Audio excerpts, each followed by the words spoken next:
Yeah. There. Do both of those things right there.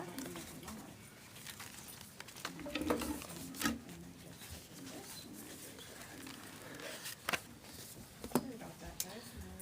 Internet, please. My internet, I don't know if anybody else is having problems with their internet, but like the whole side over by the park has had pretty terrible internet. Oh, my Downloading stuff. password. So- Why? Why does it always need a Phones, new too. I don't know, password? I might have to take any cords again. There it is. Okay, you got it? All right. Yep. You want that? We're all good. And what part would you like me to have that at? Right after, right before. After you read this part, and before, you know, have anybody speak. Yeah. Okay. Well, will we all stand as I bring us to order our place? I pledge Allegiance to the flag of the United States of America and to the republic for which it stands, one nation, under God, indivisible, with liberty and justice for all.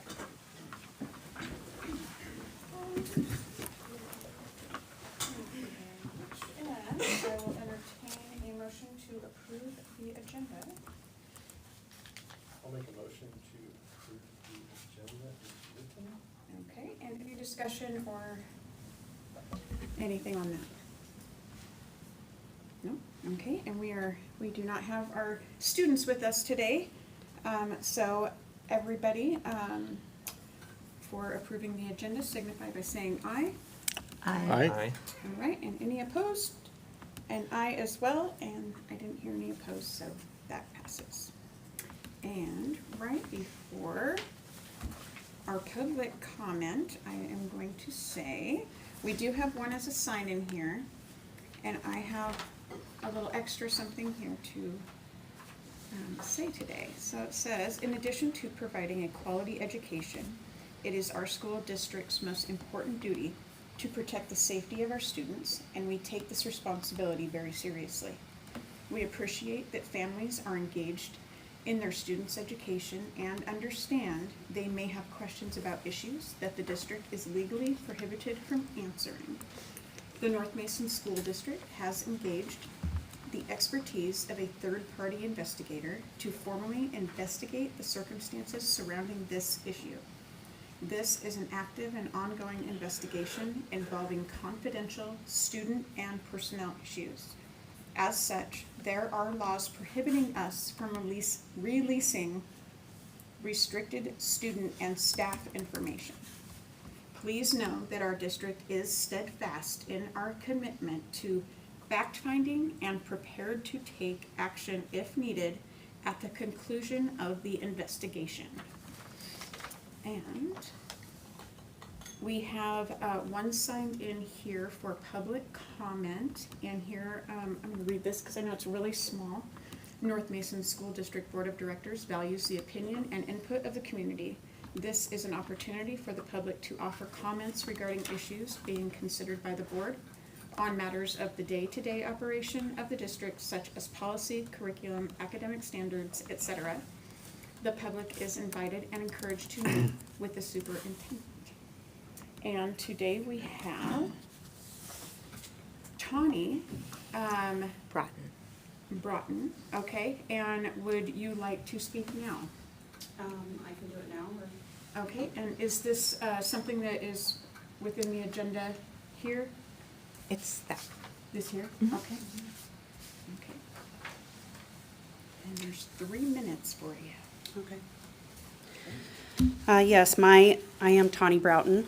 I have 4 children that attend this school district. 1 just graduated this year, 1 at the high school, and 2 at the middle school. My 3rd child, who is an 8th grader, is involved in this investigation. I want you to make sure that you know that you are fortunate that this investigation, that it was my child.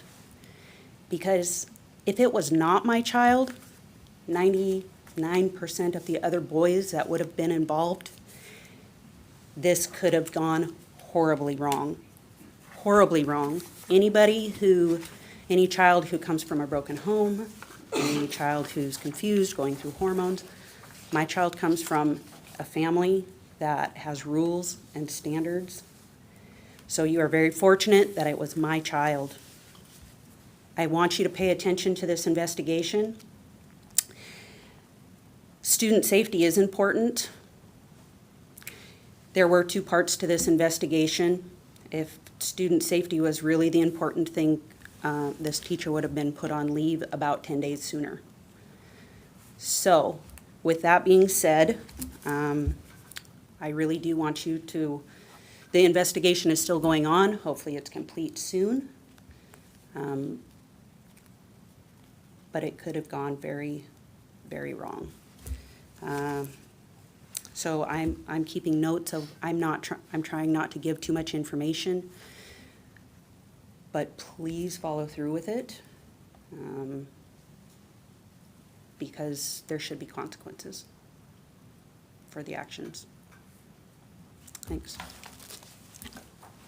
Thank you very Thank much. you. Thank you. Very, very much. Okay. Now we move on to consent items, and I will entertain a motion to approve the consent agenda as written. I did have a question. We how do I do that? motion and then we do discussion. Okay. So I'll make a motion We'll get to to that point approve then. the consent agenda as presented. Okay. And any discussion? I did have discussion, thank you. Mm-hmm. I was just curious, last meeting, we had a personnel issue that we discussed that, anyway, if I remember correctly, it needed to be flip-flopped or there was a change, so we weren't able to sign off on it that time. And I didn't see that in today, or in the personnel report for this time. So I just didn't know how It we is needed to, It was H. Jackie, can you? was it on there? Mm-hmm. Yeah, it's Yeah. H. The resolution? Oh, okay, it was under H. Okay, I looked under personnel, so, okay, Okay, thank you. good. Yeah. Thank you for checking. Very, very good. Okay. Were there any other discussions on that? Okay, and not hearing any, all for approving the agenda, or consent agenda signify by saying aye. Aye. Aye. Aye. And any opposed? Not hearing any, that passes.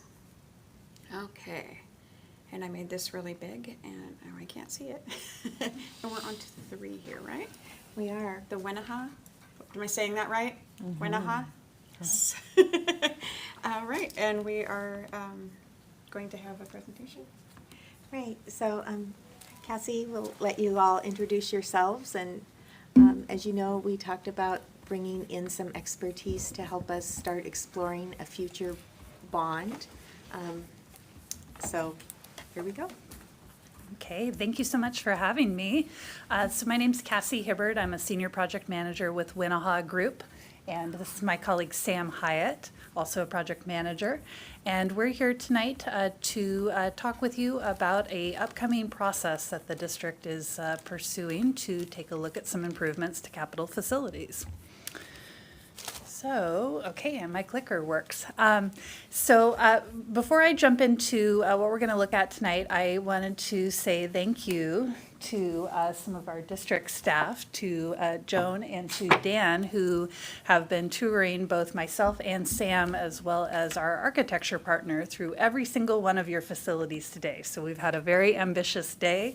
And have gotten a really, really good look at what you've got going on. And I wanted to compliment you on the care that your staff is putting into your current facilities, and all the work that's been done so far. Okay, so for today, what we're going to look at is we'll just do a quick introduction on who is Wenaha Group. Second, we'll take a look at an overview of a pre-bond process. And then third, we'll start to talk about a community bond advisory committee and a potential charge for that committee. I'll talk more about that one when we get to it. And then four, I have a few questions for the board members to understand what are your goals and priorities as we move forward and start looking at a bond project. Okay, so who is Winnahaw Group? We are a Native American-owned, owner's representative, construction management and consulting firm. We work both in Washington and Oregon, and our firm's name, Winnahaw, is named after the Winnahaw River in southeast Washington that crosses on the Oregon border. Our president, Rob Quemps, that was his family's traditional hunting grounds, as he's part of the C2IR tribal community. Our focus is on districts that are just like North Mason, so medium-sized and rural districts. We work a lot also in central Washington and in eastern Oregon, and so we understand school districts that are not part of a larger city. Very, very familiar with your size of school district. Our Washington offices are in Federal Way and Kennewick, so this project will be supported out of our Federal Way office. And one thing that makes us different is that our firm is driven by our guiding principles. They're something that kind of they're a safe harbor for us in the storm that is construction and design. And it's very important to us that we are managing our projects with integrity, and our guiding principles help us to do that. And I won't show all those on here, but just a couple of our recent Washington K-12 projects on this slide.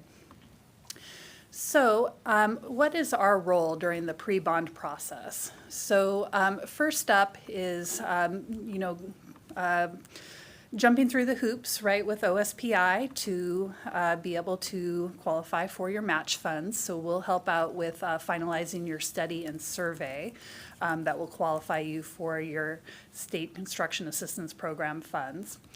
And then also, we help drive your pre-bond schedule of activities. We know everybody at the district already has a day job managing a very busy school district, and when it comes to a big effort like this, we think as a third-party consultant, we can come in and kind of help nudge, keep things moving as part of that work. So what we'll look at later tonight is a process that we've lined out for these pre-bond activities, and I like to call it slow and steady wins the race. So we're trying to be very deliberate and thoughtful on how you pursue this and how you engage with your community. So we also can act as a subject matter expert on Washington K-12 construction and advise on best practices, lessons learned, market conditions, and help you figure out problems related to, and I shouldn't say problems, but opportunities related to what you're going to pursue for your bond project. We see ourselves as an advisor as well. Another important thing that we do is coordinate the efforts of your other subject matter experts that will be part of your bond team, and we'll look at that on a later slide. And then the last 2 points on here are super important. So Winnahaw Group, we're project managers, and just using me and Sam as an example, I come from an architecture background, Sam comes from a general contractor background. And we think that those different opinions within our company and being able to bounce ideas off of each other really helps us think holistically about projects. So we can really look at it from the owner's perspective and help advise you on how to get the most bang for your buck and have good planning. And then the last bullet point on here is so important. We consider ourselves to be facilitators and impartial. We are not decision makers in this process. Your community and you as the school board are the decision makers on what is best for your community. We're just going to help you achieve that, and we hope that you'll be successful in whatever you achieve. Okay, I was just joking with Sam that this is my absolute favorite slide. Because I really do believe that this is the best way to get to a successful request to your community for capital funding. And it's really hitting the sweet spot on my geeky Venn diagram here, which is understanding what are the needs of the district regarding the buildings, what are the needs of the community, what does your community see as priorities? And then third, how much can your community afford? And that's going to be different for every community. And really, the only way to get out and hit all three of these items is to go out and talk with your community and engage your community with the process. So what is this process I keep talking about? So I like to split this into 3 different sections. So the first step is an information gathering step, wrapping your heads around what's your current condition, how are your buildings doing, what do your buildings need, what do you have for property, getting your head wrapped around what have your past improvements have been, what did you do for past bonds, how were those received by the community. Okay, once you've made it through that step, on to step 2, which is the community engagement period. So the first part of this, and I swear I didn't touch that. Okay, put that down. So first part on this is pulling together, which is a community committee.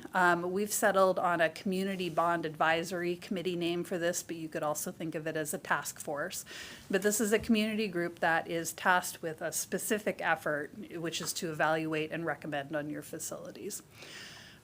So first part on this is identifying your community stakeholders, understanding the process, just as we'll look at tonight, building a shared knowledge base, so making sure we're all on the same page on existing condition and existing facts before we start looking at what we want to do about it. Prioritizing the needs and the wants of the district. I call this the so many worthy projects problem. There's usually more need out there than there is money, so inherently you have to prioritize. And then last is the threshold for support. So understanding again how much your community can afford and how much they want to chip in for improvements. So that then moves into a draft recommendation, and I really feel like this is just such a key to a successful process, is you work with your committee to pull together a recommendation, which it may be 2 things, it may be 3 things, and then you put it out there to your community and say, hey, what do you think about this? And you're asking for input before you're on the ballot, before you're asking for money, and you really authentically give the community a chance to say, what they would like to tell you about the options that you're presenting. So you have a feedback period, you gather all that feedback, and you bring it back to the committee. And you say, hey, what did we hear here? Do we need to change based on what we heard? Do we hold steady on the options that we presented? Are those resonating with the community? So you take all that into consideration, and then you put together a final recommendation. That committee's final recommendation comes to you as the board, because as the board, you're the only ones that can financially obligate the district. The board would then approve if you wanted to go in that direction, and then that would kick off your step 3, which would be a bond campaign. So that is a general overview of a process, but this graphic, which I realize is kind of too small to read up on the monitor, is how this would come into action for you all in North Mason. So you can see that this timeline starts in May of '24, and basically the first 3 months are an information gathering session, including the June coming to see you tonight as the board is on there. And then the phase 2, your community engagement, your community bond advisory committee, we have a deliberate and thoughtful process for this. So we've got about 10 community meetings as part of this. And the first part on this would be building the shared knowledge base, so making sure we all understand what's going on at the district. And then we've got a good 4 months in here in which we're trying to help the committee figure out, what do we want to do to address those problems that we've identified.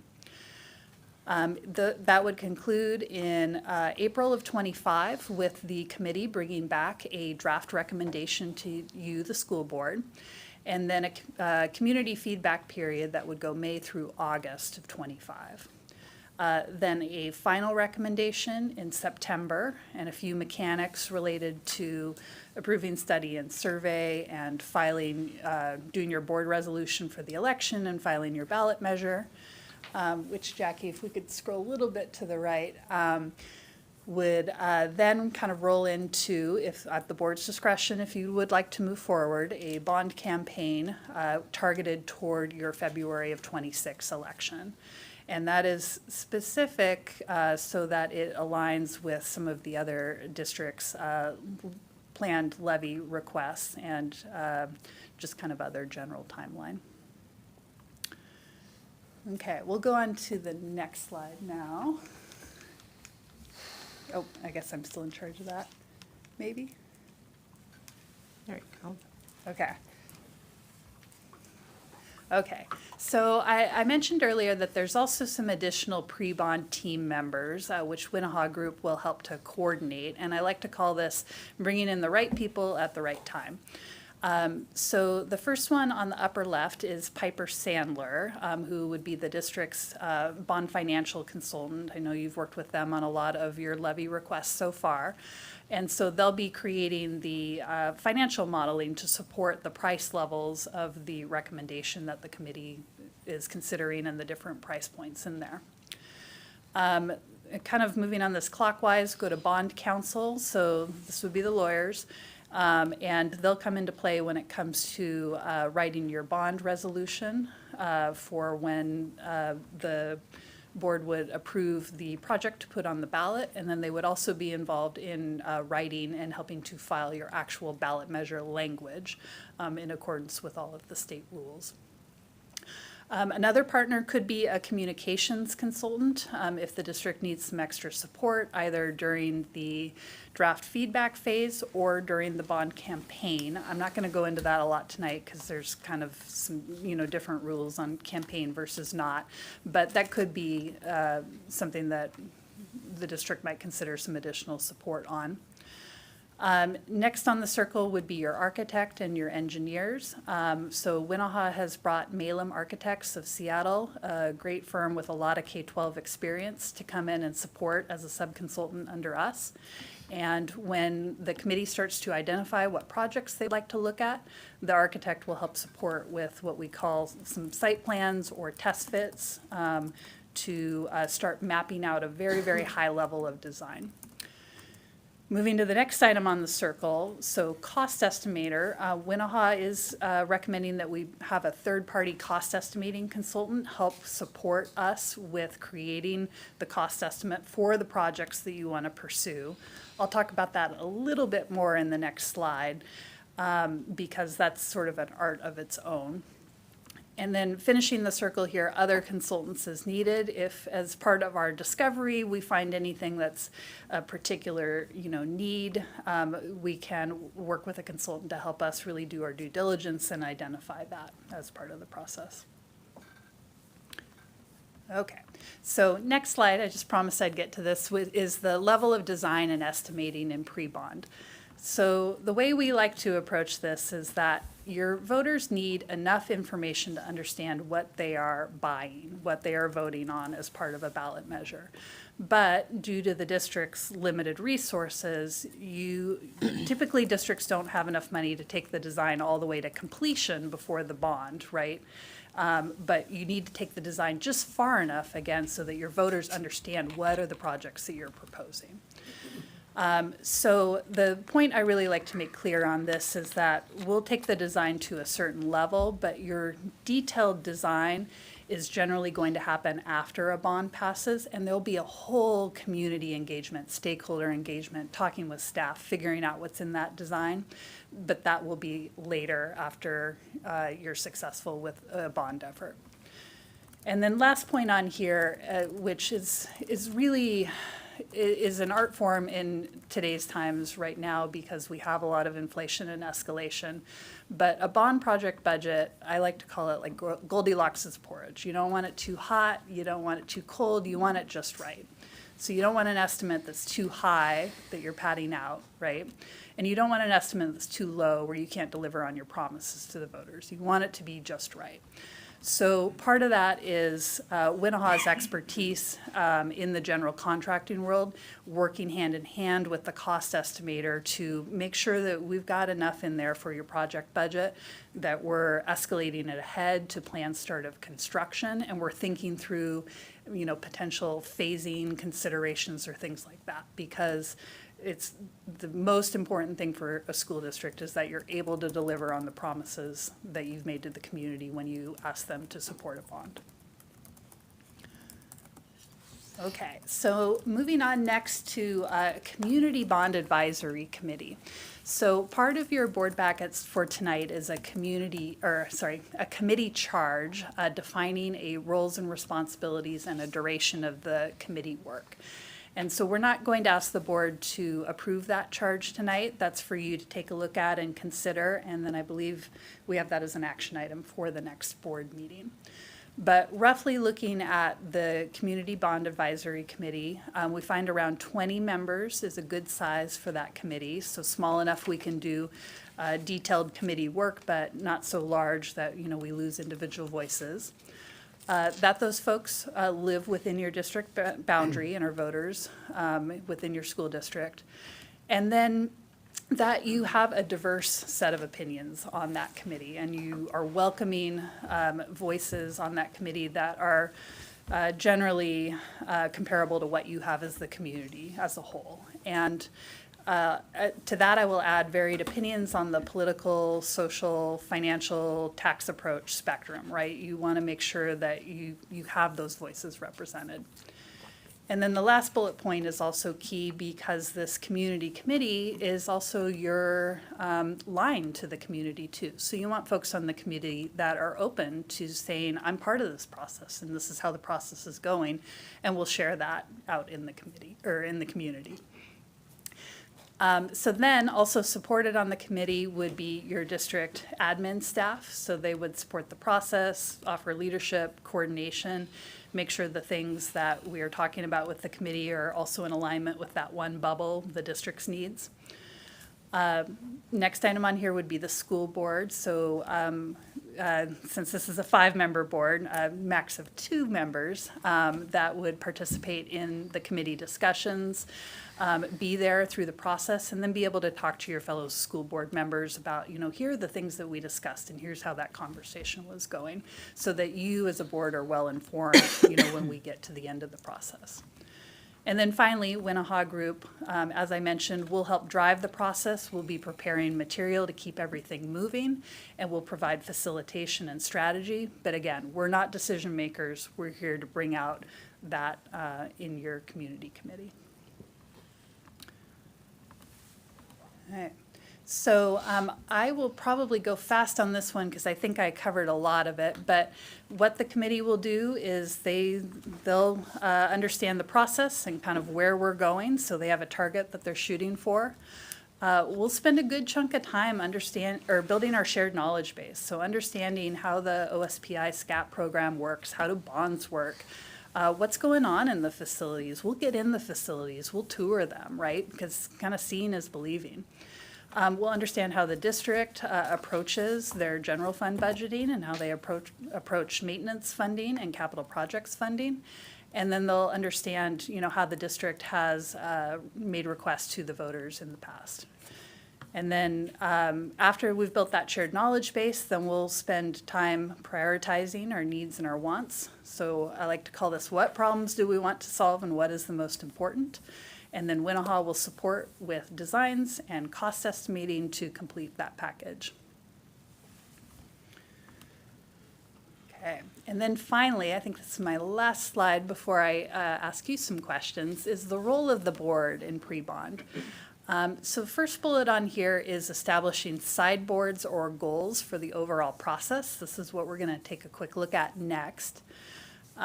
Second item is coordinating with the administrative team in regards to what's going on in the process. Third item is that our board observers that are joining the committee work also be talking about it with their fellow board members so that everybody is informed. And then the last 2 are really important too, which is just trusting in the work of your committee and the recommendations that they're bringing you. They're going to do 10 meetings. They're going to do some really good work. And I would recommend to the board, you know, honoring that work of the committee and really listening to what they're planning to bring you. All right. So I think maybe I will just pause here for questions on what I said before, and then I would like to ask some questions of the board regarding goals for the bond project.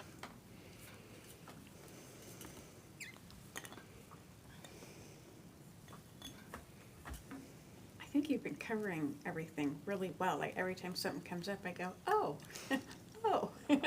Thank you. Yeah, I wrote down some notes, but they're not questions. They're just, you're saying words that are some of my favorite words to hear when we're going to interact with our community, like holistically, you know, like the whole group, the whole community, and engaging, and that you're going through a process and not just, you know, going for it. So I was just gonna ask, if I understand correctly, looking at the timeline, so would we need to gather our community group sometime during July to get them ready to stay on task? Okay. Yes. And when you say this group meets about 10 times, this is throughout, up until we're looking at, you February know, up 26th. until February 2026. Yes, so I just clicked back to the timeline here. So yes, you're correct, and we've already started having some conversations with the district on how to form the committee. But of course, our first step is to come to you, the board, and make sure that you're okay with the overall process. And then to the other question, so the committee would do their bulk of work. They'd have their first meeting in August of '24. And then do 9 meetings through April of '25. We'd take a break for the community feedback period, and then I think we'd come back in September, yes, for the final recommendation. Oh, okay. Yeah. Up until the recommendation to the board. Correct, I yep. see. And then that's sort of the That's this fall. handoff from the Okay. committee's work to you, the board, as the approval body. And then just to go a little deeper, the recommendation that Cassie brought to us for selecting a committee is to publish applications that we can then look at and make sure that we get that very broad representation of all of the different subgroups of our community, you know, ways people vote, you know, different other identifiers that help us make sure that we get all the voices represented with that roughly 20 people in the room. Are the applications going to be in another language other than English? Yes. How to phrase this question. So I was on one of the levy committees, and I remember early days of that particular committee, there was a lot of shuffling around of whether we should even have a levy and what, you know, date and whatnot. And so I assume that'll be part of the initial conversations with this committee as you introduce this timeline and the thoughts. But ultimately, if I'm understanding correctly, and if I'm understanding the process, they could come to a recommendation of not February 2026 or not to do a bond or Yeah. whatnot. Yes, Okay. I find with this, it's very helpful to have an end goal in mind, but there are a number of different off-ramps in here if your community does not feel like this is the right timing, or if they didn't even feel like a bond was appropriate. I Or if mean, they felt like waiting, or if they felt like sooner. That's, yeah, this sooner would be a little tough, Challenging. but, yep, yep. Because there's the SCAP process that requires us to go through all the D1, D2, that takes many, many months. So we're kind of pushing it right now with that. But okay. things could be on the board. The other thing to remember is this, if you don't mind, this summer, later in the summer, we also will be recruiting for a levy committee because we do have a 2025 planned levy In February. to go on the, and we'll need a community committee to discuss what we need to do with that. That's a good point. So on the slide that breaks down kind of the groups of the committee, it says district admin staff. Are we going to be asking classified or certificated staff to be a part of this committee? What about, and I know it might be difficult because the timeline is so great, but what about students? I mean, they spend a lot of time in the buildings. No, we do hope to get student voice as part of this committee. You know, we have to be, that's why we're doing applications, so that we can be very surgical and get everybody represented, make sure we have students there, make sure we have different kinds of staff there, but not that we have so much staff there that we don't have parents, or we only have parents who happen to be staff members. We don't want to be in that situation, so we want to be really broadly represented, but make sure that all the stakeholders are somehow represented in that group, because they're the ones who are going to decide anything to bring to the board. It's not going to come from district leadership or Wenaha or anybody else, so. I'll add, student voice is very powerful in committees like this. I've had students actually serve as voting members on the committee. And then so we'll also have a number of subject matter guest stars that come in and present to the committee. And usually there is a student group presenting as part of that effort, as well as admin presentations. And every district's a little different on kind of how they want, what things kind of rise to the level of wanting to bring in the staff members to present to the community. It's just kind of, what you have going on.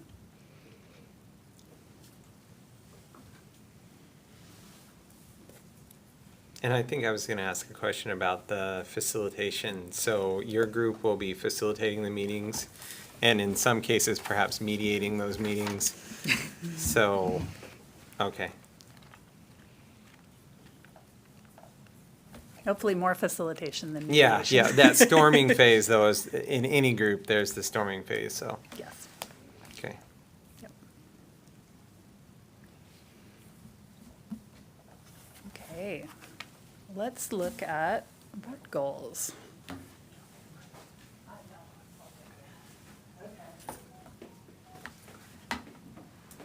So for people out there, I'm going to write down what we hear from the board, so. Okay, I have 3 questions for you tonight. So this is the first question. So tell us about your 2013 bond project, which we know the buildings got done a little later than that, but it's when you passed your bond. So that was for the new high school and modernizing the existing high school as a middle school. So what went well and what did not go so well? Trying to think if any of us were even. I don't think any of us were on. Maybe I came can right provide a before. summary. As a community Yeah, member as too. citizens, yeah. I As can- citizens, you have opinions. Yeah. What was you said what went well? What went well? Is that what we're starting with? What went well or what did not? You could throw out either. It was such an energizing time. I feel like when I think back to that time, I feel like whatever the committee was doing, the messaging was clear and concise and made it feel really like we were all rallying around something very positive. It was very positive. Okay. Well, because we had strong community leaders, right? That was Mike. So it was Mike Mike and- Young and Craig. And Craig Patty. I mean, they were just known in the community and had been working on this, and so, I think a lot of it honestly had to do with them and the work they were willing to put into it. Okay. Yeah, I would say there was a certain, if you build it, they will come attitude, but I think that was two-edged. I think sometimes the message that went out to the community was almost over-promised, that when we saw it, even though it was fantastic, it was like, oh, this is a great new high school, but it's already full. It's not for the capacity that it's gonna be with growth in the future, and this field is great and the modernization is great, but they said it was gonna be this during the campaign process, so it's two-edged in a way. Yeah. Yeah. And there actually did turn out, coming in after the fact, my perspective was that we did overpromise. So we had to get creative to try to meet those promises. So part of the public discussion that did not get written in the bond language was building a new stadium. Yeah. So if we didn't write it in the language, we couldn't use the bond dollars to do it. And inflation was so great that it wouldn't have been there anyway.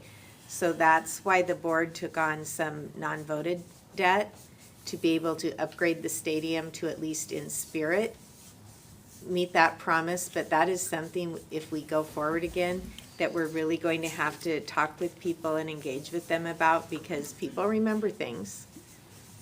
So, I think, I sometimes I don't like saying it because people go, "Ugh, cringe," but it's a difference between a pre and a post-pandemic people. Before, there wasn't as much, I wanna say, fear, you know, financially, and just what if. There's a lot of different vision into what school looks like for people It's true. now. So some people are like, hey, we found out we could stay home, you know, and homeschool our kids, you know, or whatever. So the vision has changed a little bit. I think one of my goals is putting in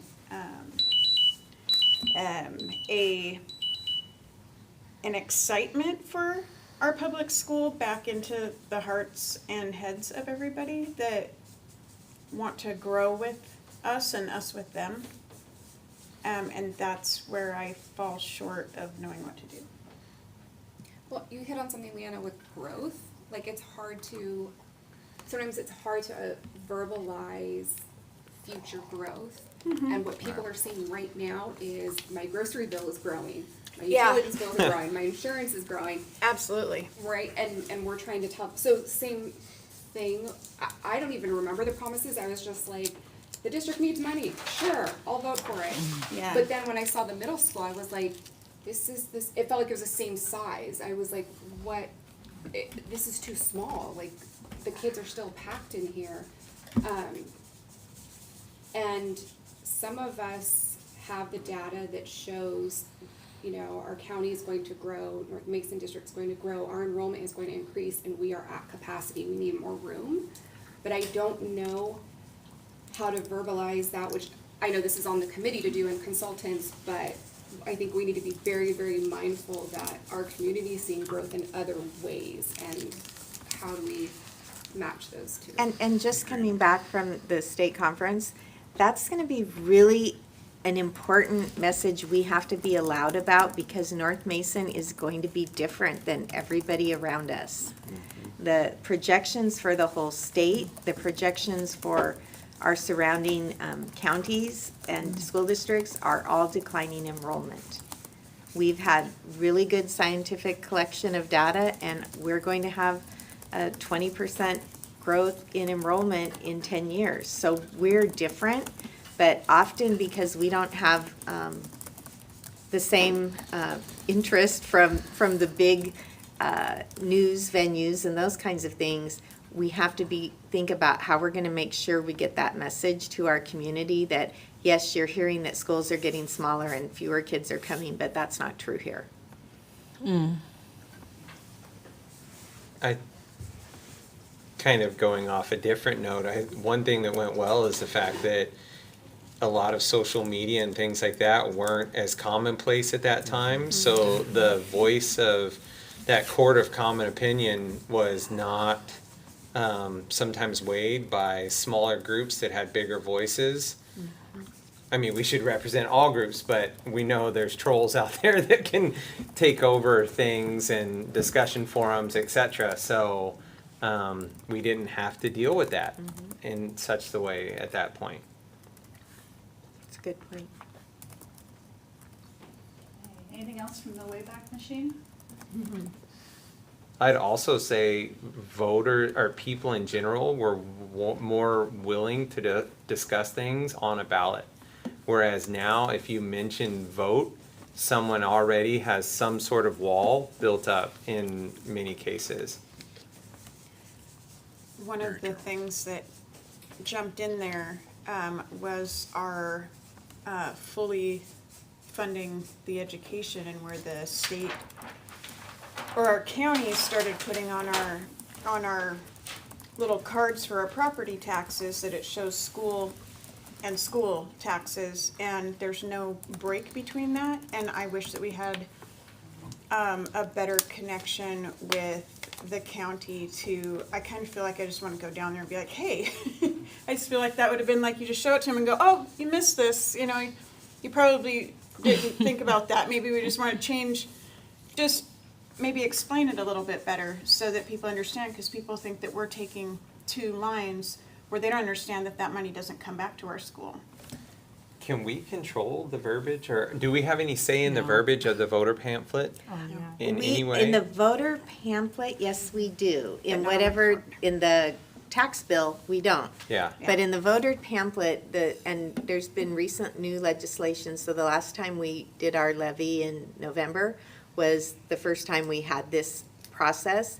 But now with the voter pamphlet, when you go out for a levy or a bond, you work with bond counsel and they write your language and they make sure it's all legal.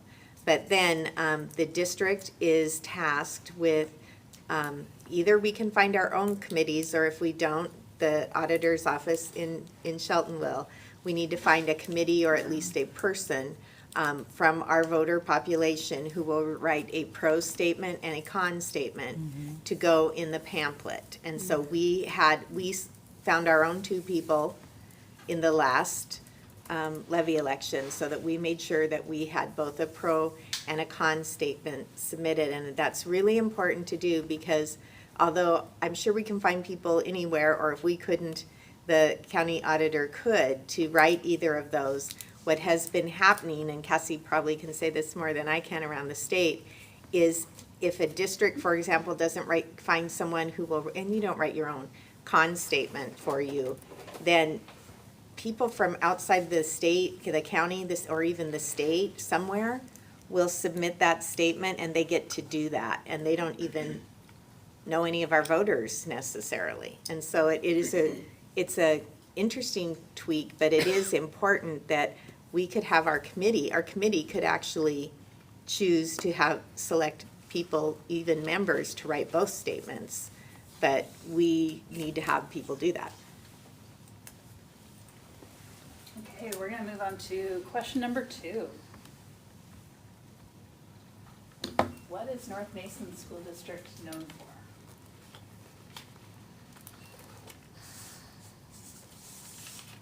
Historically, or like Whatever. as of now? Oh, okay. You can answer that either way. Well, I'll start, so they're all thinking so hard. When I was selected and got to come here, one of the things I heard over and over as somebody new to the community, and I really saw to be true, is that this is a very welcoming community. And our schools are very welcoming of kids who represent all different kinds of kids. And yes, that doesn't mean we don't have bullying and situations like that. But, you know, as an example, the people who manage the exchange students in the region, they always try to place kids at North Mason first than any of the high schools around us, because they think they will have a happier experience with our families and our community and our school than in the surrounding high schools. No, you hit it. That's a giving community. Yeah. That's, our small businesses within the community support us quite a bit. In anything that we've asked for from them. That's what came to my mind, was this sort of, I used the word rallying together before, but that's really what I think of is, you know, a teacher could be suffering or something, and, you know, or a coach, and you've seen the community just like come together and pour love on, you know, the students or faculty. Kind of jumping on that, I hear a lot of North Mason is sports strong. We have very good sports community. Each group out there that maybe it's not directly funded by the school, but here those groups are very supportive of each other and around. That's what I hear a lot from, if I'm out in South Kitsap, where I used to have my little shop area, and I would hear, oh yeah, North Mason, you guys have a lot of sports, and you guys have great groups out there. So that's what I heard. I'm gonna put on my coach's hat here, and maybe, I don't want this to sound negative, but I've sat in enough meetings where I've heard people go, "Pfft, North Mason." And the response, there's a general, athletic or whatever it is that you have competition there that you want to be like, you know what, we're going to make these guys shut up, for lack of a better term. But I've been impressed with the coaches. I mean, I've seen it through the administration with the Rise Above theme of just, you know what, we're going to show them who we are. We're going to show them before the game, after the game. We're going to show them through academics. We're going to change their perception of what North Mason is. So, yeah, we may be known for one thing outside, but we're known for something completely different by the people who live here. I think that kind of encompasses true. the whole, Agreed. the whole That's well thing. said. Yeah, like the title, and like prove them wrong, or show them our strength, in all those things. That's pretty cool. Well, you mentioned like external viewing, so to speak, for lack of a better phrase. I think there's a lot of stereotypes about our district and our community. But I think within our community, people expect accountability. They want, whether it's district leaders, business leaders, parents with their kids, they expect people to be held accountable. They have expectations, and they will be vocal, and rightfully so, they will be vocal when those aren't met. When you talk about what we're known for, do you mean just like anecdotally or, sort of factually, right? Like we are known for, how much we support our military families. We're known for being like a magnet for special education. We're known for lots of things. Well, I think both matter though, right? Mm-hmm. Because it doesn't matter if it's factual or not. If that's the Oh, yeah. perception that people have, then that's. Well, and those other things that you talked about before, like the Community for Churches group that provides, over almost 500 backpacks a week on the weekend of foods for kids in a community our size, that's a huge percentage of kids that they serve and families over the summer. And Yeah. that goes back to that, our community supports one Rallies. another. Yeah. We're known for having high diversity. I mean, on a high immigrant student population. Yeah.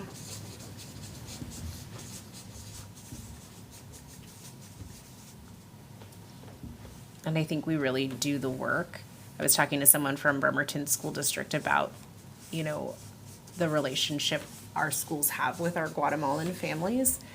And we're really ahead of the curve compared to some districts that are starting to see that influx. We partner with Kayak, we've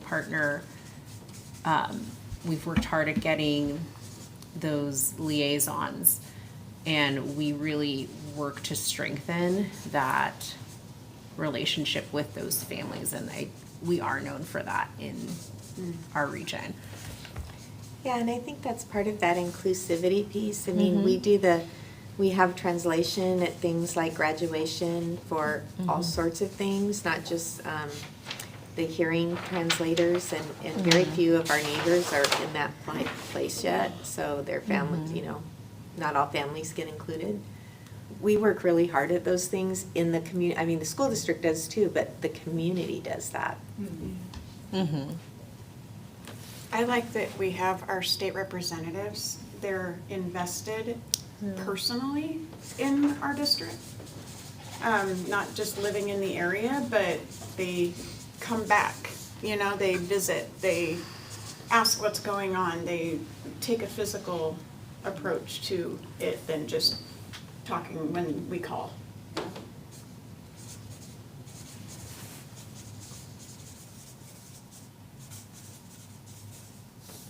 And going back all through this, we were hitting all of it, you know?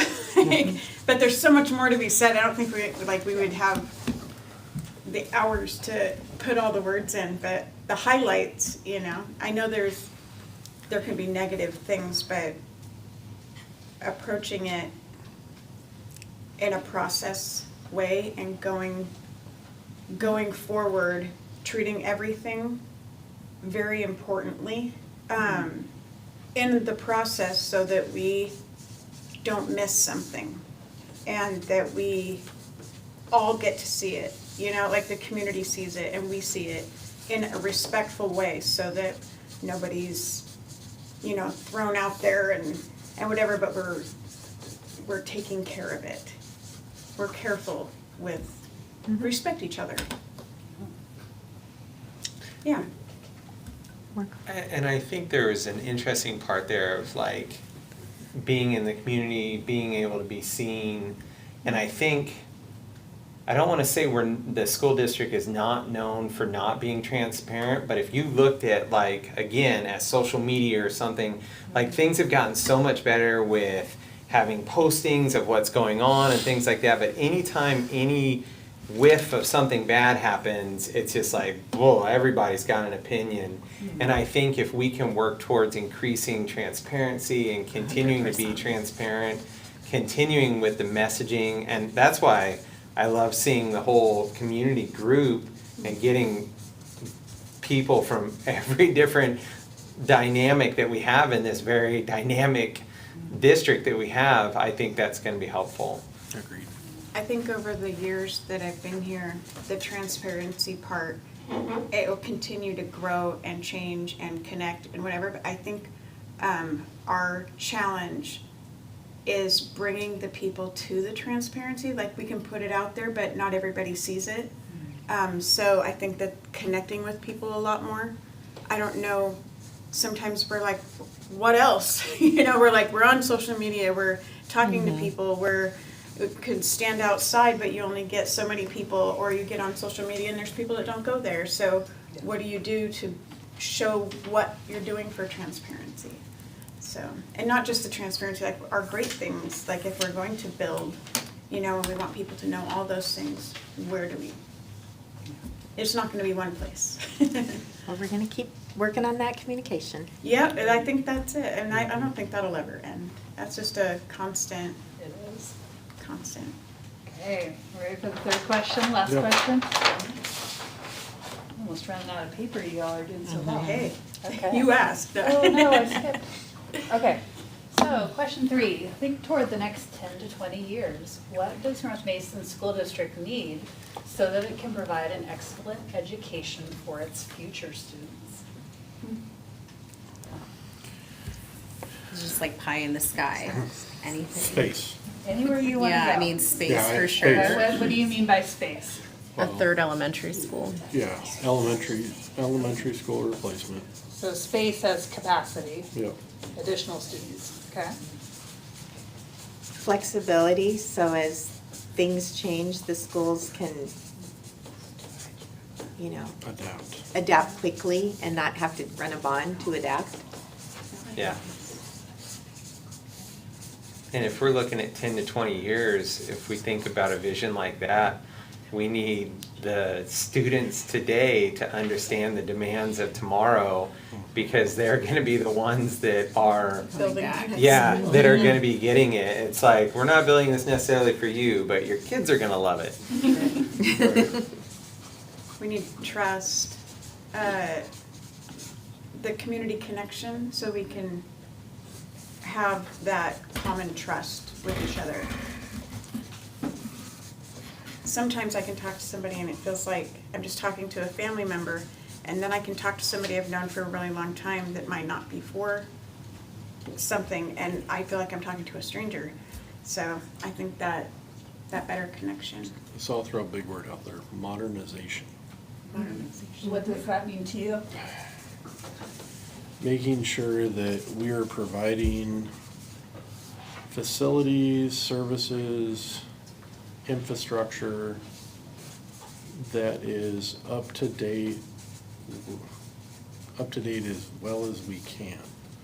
instead of being behind, like IT infrastructure being behind or facility and maintenance being behind of what's available, is kind of trying to get on that bleeding edge, but not getting cut, right behind what the most modern thing is when we can do it.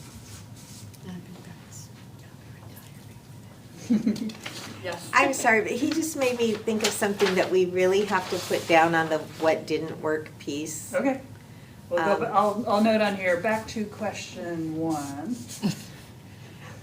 You know, we are really proud of our new upper campus facilities, but when we did that design, we didn't know about something like a pandemic. And when the pandemic hit and the only place that we could get and can continue to only get the parts for our HVAC systems in our new buildings is in a country halfway around the world, that wasn't smart thinking. We need to think that that could happen again when we're planning a new building. That'd be good on both of them as supply chain. Yeah. I'm gonna call that for planning for supply chain, Yeah. maybe redundancy, could it be, Yeah. is that word? Okay. Yeah.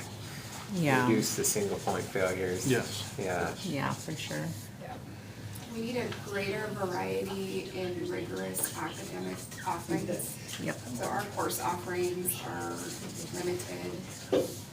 And unless you know the loophole of signing up for some online courses through HomeLink for your kid, then a lot of our students just stick with what we can offer. And they're not going to leave our district as competitive as the students in districts around us who have, you know, they're offering things like electric vehicle maintenance and, you know, looking towards the future and what the kids, what potential jobs are out there.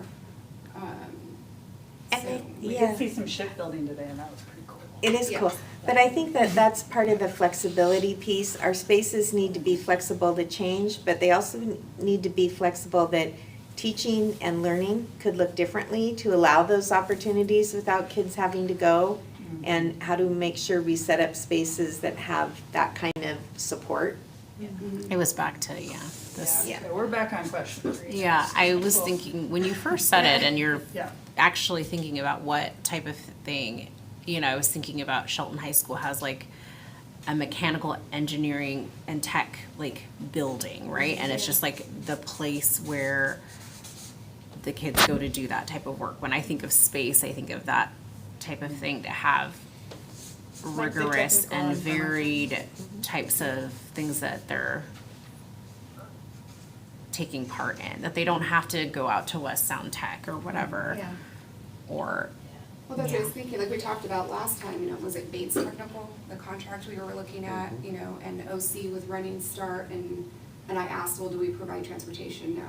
So if a kid, for probably reasons that are out of their control, cannot get themselves to one of these other facilities, we have to say, no, sorry, you can only take the 3 classes that we have here. Or you can go to West Sound Tech, we do provide that transportation, but we, Right, but Yeah. that can present other problems for some of our students and some of our families. And then that just compounds the frustration with family members, like, I want my kid to have opportunities, but because I have this limited capacity that I Right.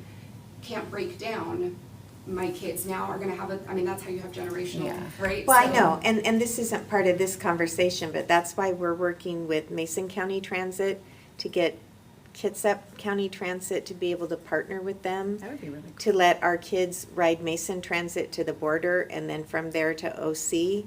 And we're just having a little bit of a partnership issue, but we've got some people that are helping us maybe make that kind of thing a Yeah, reality. and I Have think an that that's increase great. Yeah. in population and enrollment, why not build it here and have people go, oh my God, you know North Mason has a Yeah. facility, can we rent your facility, can we send our kids to North Mason? Right. agreed, And yeah. along with that, though, and it does go along what you're saying with better funding, and not just better funding, like complete funding for transportation. Something we've struggled with forever, and Yeah. why That's should- later in the agenda. I know, but that should go on When there we talk because, about what we want in 20 transportation years, is- I mean, yeah. we can grow all over Belfair, but Belfair doesn't get bigger, you know, so. Yeah. you know, we can go so much, but transportation is going to be a connection to that. Yeah. So Correct. you're not, I think Yeah. it's gonna go everywhere. it is valid, On yeah. everything. I'm gonna put that on everything. Okay. Okay, so to wrap this up, I would like to, so we got a lot of thoughts out on paper. So my secret fourth question is I'd like to have each board member speak to a theme that they saw in what we just discussed. So, I think community rallying, community support is a big theme. community support, how about we'll just go down the line? I Unless you want to pass and come Well, back. I would just I stole the say an easiest. investment in education is an investment in the future of the community to help them understand that connection.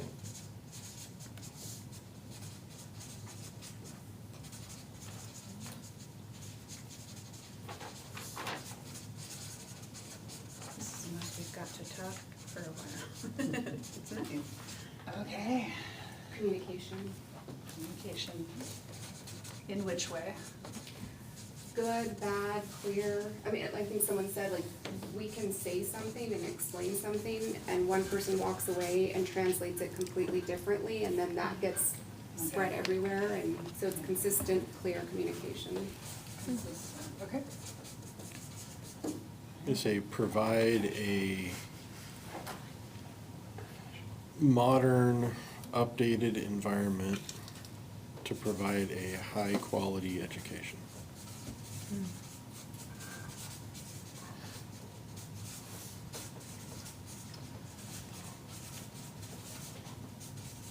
Okay. And last but not least.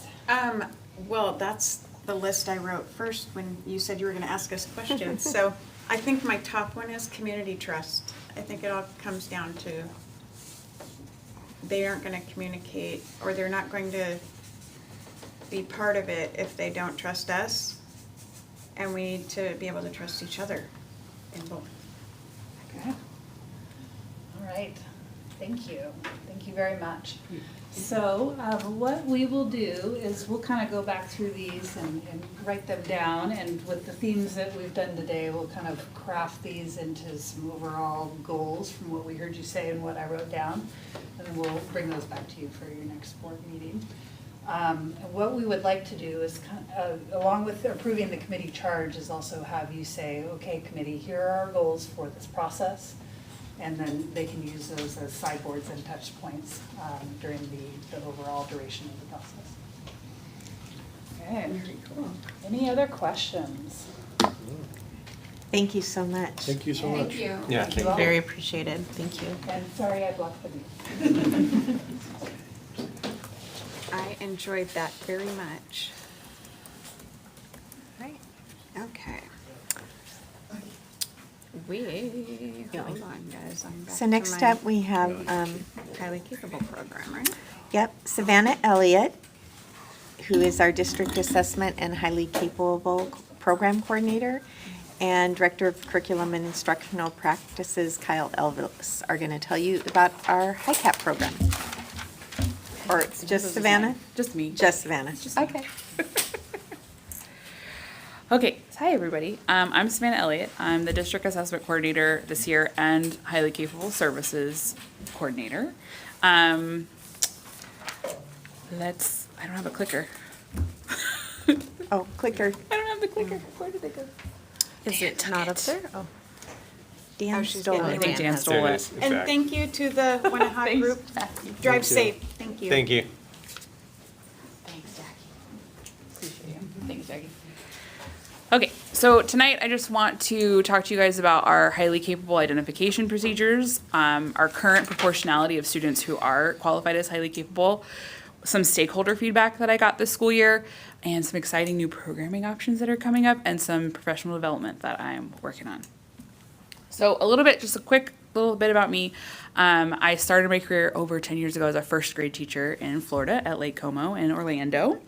And then I moved to Washington, D.C. and did 4th and 5th grade and gifted education at what is now John Lewis Elementary School. And then I moved to the other Washington and started work at Sand Hill, where I was a 4th and 5th grade, sometimes both, and sometimes with gifted students, teacher for about 4 or 5 years.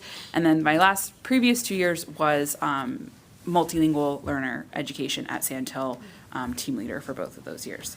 And then I moved to the district office this last school year. Okay, so identification. In previous school years, a single data point could disqualify a student. COGAT was kind of the make or break qualifying point for students. There's new RCWs as of this school year where we now are required to use multiple data points to disqualify a student. No one data point can disqualify a student. However, one data point could qualify a student if it is amazing, which has happened. Previously, and I think we were ahead of the trend on this. Universal screening was not required, but we have been universally screening 2nd and 5th grade students since my entire tenure here, so we've been ahead of the curve on that. We still do 2nd and 5th grade. And then nominations were very limited, but now referrals are open to all grade levels, kindergarten through 12th grade, and we do advertise them publicly. Just this year, I put it on Facebook with the help of Amanda and websites and Parent Square, and I got almost 50 nominations, which was amazing, kindergarten through 9th grade. And many of those students were able to be qualified, which was awesome. And they weren't in 2nd or 5th grade, so they didn't have to wait until 2nd grade, or maybe they were outside of 5th grade, new to the district or something like that, and they were able to be qualified outside of a universal screening age, which was really great. So our multiple data points that we use now, as of this last year, we use COGAT. But I also look at FastBridge scores, SPEC scores, and then for MLL students, I look at WIDA growth. So if a student is learning a language, sometimes a third language, very, very quickly, it's probably a sign that they are cognitively gifted as well. Any questions about that before I move on? No? Okay. So coming next year, we are going to be replacing the COGATs for a lot of reasons. One is, technically, the COGAT could take up to 2 hours for a student to complete it. 1 hour for the screener, and then if they move on to the post-screener, that's another hour of testing for our students. I'm kind of a weird district assessment coordinator, actually like less testing for our kids. So if I can get less testing on them and more instruction time, all the better. This new test that we're looking at is the Naglieri Nonverbal Ability Test, or the NNAT-3. It is only 30 minutes and is a one-time session. So kids don't have to come back for an extra hour of testing. It is completely nonverbal. The COGAT is not completely nonverbal. So kindergarten through 2nd is nonverbal, but starting in 3rd grade, students are shown verbally written analogies, and it's not read to them. So not only do they have to have a pretty good reading level, they have to have the background knowledge to know what those words mean, which isn't really fair to all of our students. And so we wanted to change that to be nonverbal. For us, currently, to identify a student as nonverbally highly capable, they'd have to sit for 2 hours of testing. When we switch to the Naglieri next year, it's 30 minutes, we'll have it, and it's easy and done for those students, and just less time consuming for everybody. This assessment is also, the instructions are available in Spanish. COGAT instructions are not available in Spanish, so I'm very excited about that. And our home reports will now also be available in Spanish, which they were not via COGAT either. There are some links to demos and overviews and webinars. Feel free to take a peek.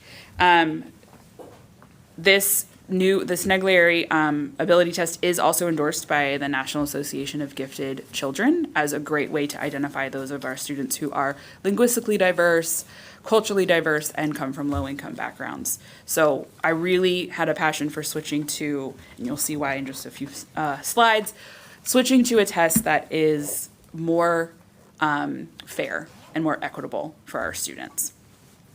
Any questions about that? No? What Yeah. is the thinking, so what about students that actually do express themselves better verbally? Or Yes. they- So I'll still have access to all their FastBridge reading scores, their SBA reading scores, their SBA other math, tests. FastBridge math, but those don't tell me if a student is non-verbally gifted. If their thinking is 3D and things like that. And with COGAT, I would have to sit them through 2 hours of testing to get that out of them, and it's not fair to them to do that. And in districts where we've used this, when I was in a similar position, those kids will still get identified. because Oh, of yeah. the impact that language can have on how you look at a puzzle that they're asking you to solve, because it really is looking at patterns and puzzles and selecting the next step or what would come goes with next? this, what is not like another. But it's, kids who are highly verbal still do very well on the Naglieri, but kids who don't have who are multilingual learners or who might be twice exceptional also have an opportunity to demonstrate how deep their Yes. thinking goes. Yeah, and because right now, if a student takes the COGAT screener, it's like a one lump sum score. So that student may be highly non-verbally gifted, but I would not know from that one lump score, and therefore they may not take the post screener, so we would never know. They'd never get to that nonverbal qualification, whereas this is right away. And I feel as though we are missing a lot of our non-verbally gifted, cognitively gifted students because it is so heavily language-based, the COGAT is, especially for our upper grade level students.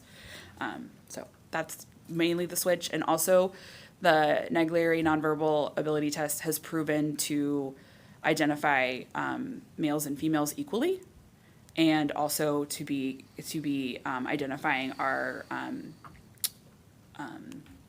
ethnicity groups equally as well. Okay. So some proportionality. So first off, this is the state proportionality. In the state, there is roughly 7% of all students in Washington school districts, 7% are considered highly capable. That's from the Washington State Report Card. So that's for the state. And then this is for us, for North Mason. Oh, I don't know what happened. Maybe zoom out. Yeah, Okay, there we go. Oh, that's still the state. it's the next slide. Yeah, that's the next one. Wrong direction. Thanks, Jackie. Okay, so at the beginning of this previous school year, we were at, according to the Washington State Report Card, we were at 4%, which is below the 7% state. At the end of the school year, we are now at 7%. This is because of the new identification procedures of not using one single score to disqualify a student, of looking at the whole picture of the student and being able to say, yeah, maybe COGAT wasn't your best day, but you have awesome FastBridge scores, or you have awesome growth in WIDA, so we can use those to qualify students. Also, that public referral process, I got a lot of referrals, and a lot of those students were able to be qualified, so we were able to kind of seek out some students that maybe would not have been known. I also, in our EduClimber system, our data system, I have a threshold set up. So anytime a student's score hits a certain point, I get an automatic email.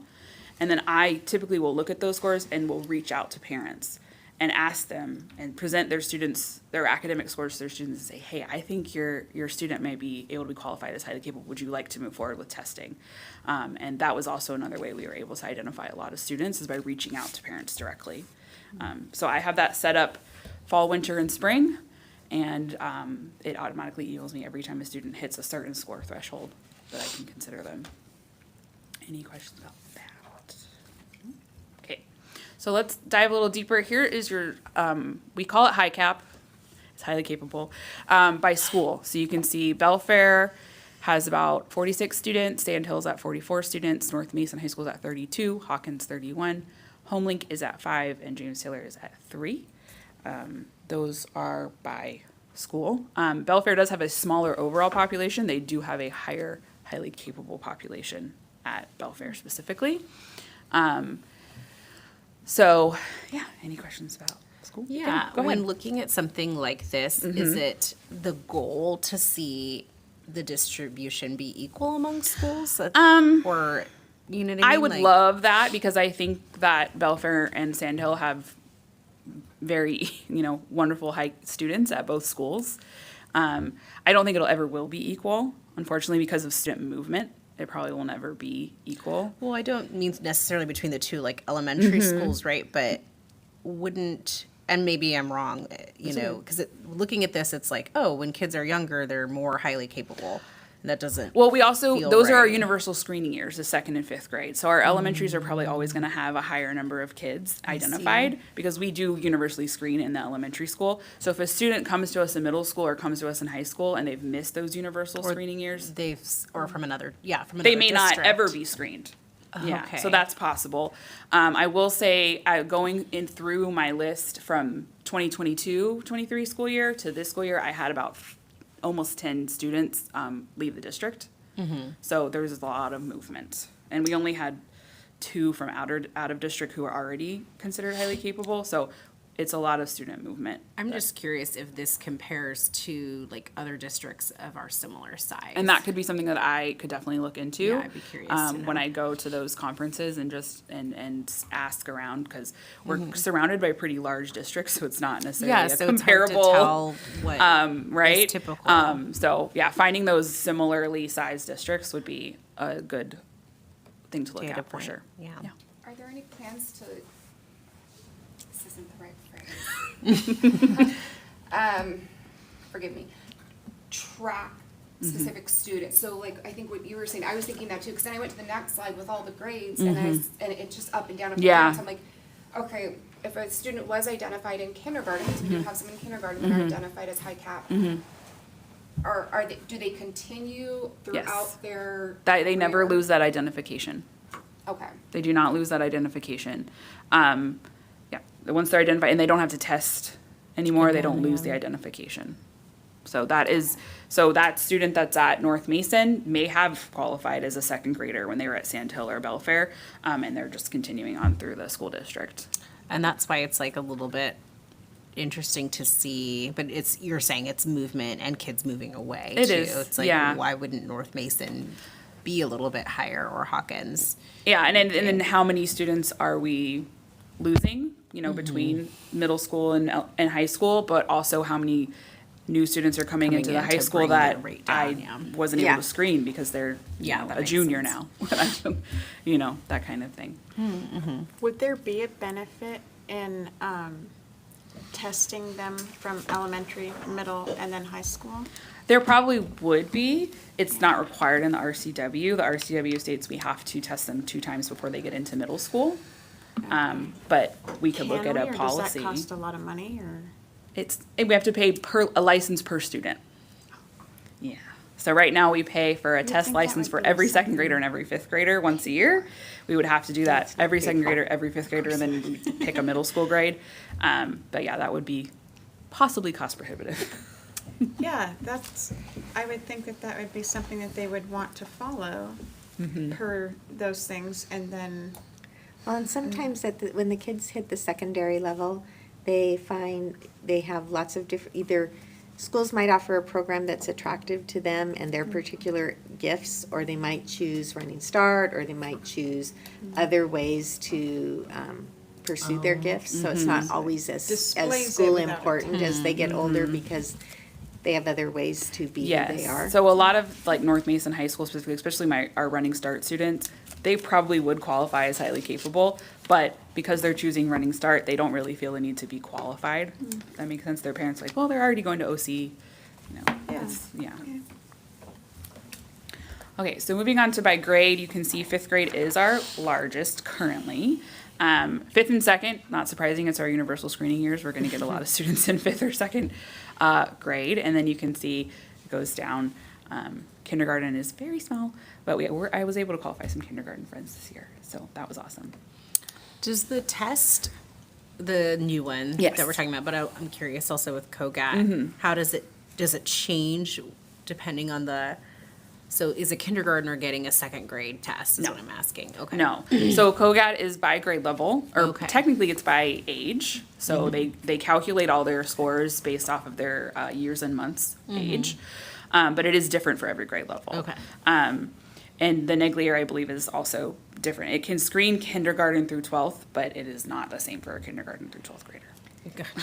And the chart is like by month. Yes. So like, Very if you take specific. the That makes test, sense. if you take it when you're a kindergartner, but you're 4 years and 11 months old, or you're 5 years and 11 months old, Totally the score you need to get to hit the threshold is vastly different. Yeah, so it's more based on years and months of it as a child rather than what grade they're in. That makes sense. Okay. Exactly. Exactly. And then our gender, you can see we have almost double males versus females, which is not super abnormal. There's been lots of studies, and it's typically boys are about 1.19 times more likely to be identified. We are over that ratio, obviously. Another reason why I wanted to bring in the Niglieri test is because it does equally identify females and males, because I would like that to be more equal next time I show this. And it is not due to like a higher male referral process. I got an equal number of males and females referred to me. We don't have an overly large male or female population in our schools. It's just, that's unfortunately how COGAT, the test is kind of working towards us like that. So using a more equitable test will help us with that. And you can see here's our ethnicity graph. I know that white, non-Hispanic, and white are separated. In your mind, you're welcome to combine them if you'd like. But you can see our Hispanic population is much larger than that in our district, yet we only have 2 currently Hispanic highly capable students. Again, a reason I want to bring in the Niglieri to close that ethnicity gap that we have.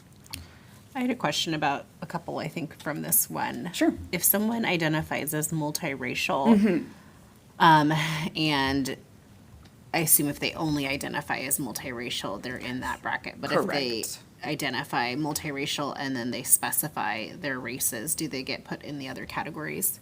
They're not duplicated, no. Okay, not duplicated. And then, you might have just said this, but I missed it. The non-Hispanic white and the white, So, why is it We broken have out an like that? issue with our reporting system as it talks to EduClimber. All these graphs were pulled from EduClimber. That depending on how it's coded in Skyward, it doesn't automatically come into EduClimber exactly how we want it to. We're working on that. Also, something that I'm working on is making sure that those categories are correct and Okay. combined correctly. So those should be added. In my together. mind, I usually combine them, Okay. honestly. But we probably do have some students in the multiracial category that may consider themselves Hispanic. But if it's they're not duplicated. So if there's a Hispanic student, it's because they only identify as Hispanic. Well, and yeah, I'm curious about so white non-Hispanic. I understand that question when you get it, and then if you are Hispanic, it's like white, but with Hispanic, it just gets confusing. It and is- So I'm wondering if that white only category includes some Hispanic. It could. It could because our data may be off in EduClimber. The issue is that federally, Hispanic is not a race. No, So then I it understand. kind of messes up how we report things, unfortunately. Yeah. Yep. All right. And then meal status, we have a really super high number of paid students as compared to free and reduced. Again, Niglieri is able to help us break through that low income barrier for our students, especially in the 3rd through 12th grade where that vocabulary might not be as high as their higher income peers. And so hopefully by moving to a nonverbal ability test, we'll be able to find more students in the free and reduced category lunch or category. And this is just how people identify. Yes, it's based or off of do their they- surveys. I guess I thought everybody had a free lunch, right? We still have to do the You forms to still get have to any say federal who would funding. qualify, yeah. And that still comes into our data management That's system. what I wanted to know. So I still use it as a data point because Yeah. they did have to fill out the form and it's good data.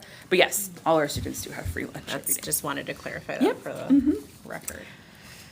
And then by disability, you see we have a very high students of no disability versus health and then communication and autism. So again, that Niglieri, I'm hoping will, in future years, find our twice exceptional students better than COGAT is finding them And currently. so when you screen in 2nd and 5th grade, you screen the special needs students as well. Correct. Correct. With or without their para, usually it's if they have a one-to-one para, their para is doing their normal supports with them. So they're still getting all of the testing accommodations that they would normally get.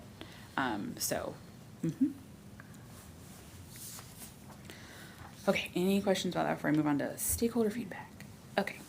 So this year, I wanted to hear from families and parents, because as a teacher in the district, I don't remember ever hearing from our high cap parents, so I wanted to do that. So I held 3 parent meetings, one at Sand Hill, one at Belfair, and one at Hawkins. And it was just kind of like an open feedback session. There was a survey they completed, and then I just said, I'm here to build a program that you like and that you want your kids to participate in, but I want to know what you want so I can build it, right? So I'm going to give you a second. You're welcome to read over. This is the Sand Hill summary. Give you a couple minutes to look that over if you haven't already. So we had 30 people.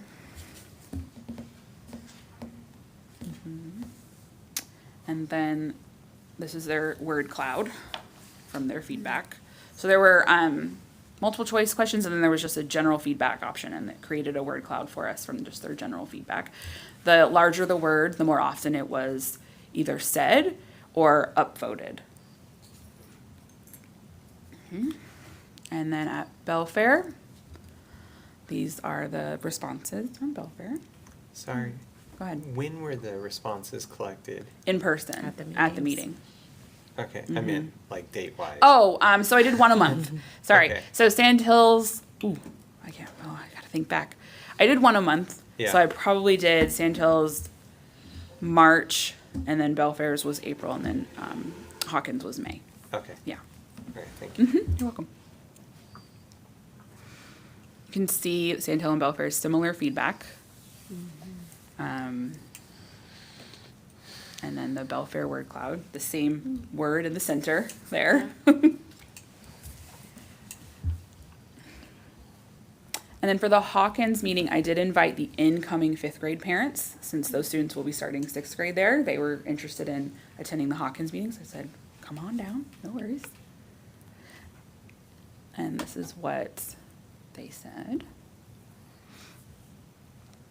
Again, similar feedback. And their word cloud looked like that. You could see the growth in all 3 of those. Yeah. Yeah. So just some key takeaways, a really high emphasis on some STEM programs. Project-based learning was very important to them, challenging their students in class, rigor in class, and decreasing boredom of their students in class. So I'm currently, in the next slides, working on how we can combat all of those fun things. The So, go ahead. Sand Hill meeting was in February. Thank you. I looked Okay. that up So back February, then. March, and then April probably is how I did it, because May is testing season. Yay. So some new services for next school year. We're introducing a supplemental curriculum called Junior Great Books in 3rd through 5th grade during their ELA win time. I personally have taught Junior Great Books when I worked in DC, and it is amazing, in my opinion. It is Socratic seminar, and students read high-quality literature, have group discussions that are student-led, teacher facilitated, but student-led. They are required to write about their responses using evidence from the text and evidence from the discussion.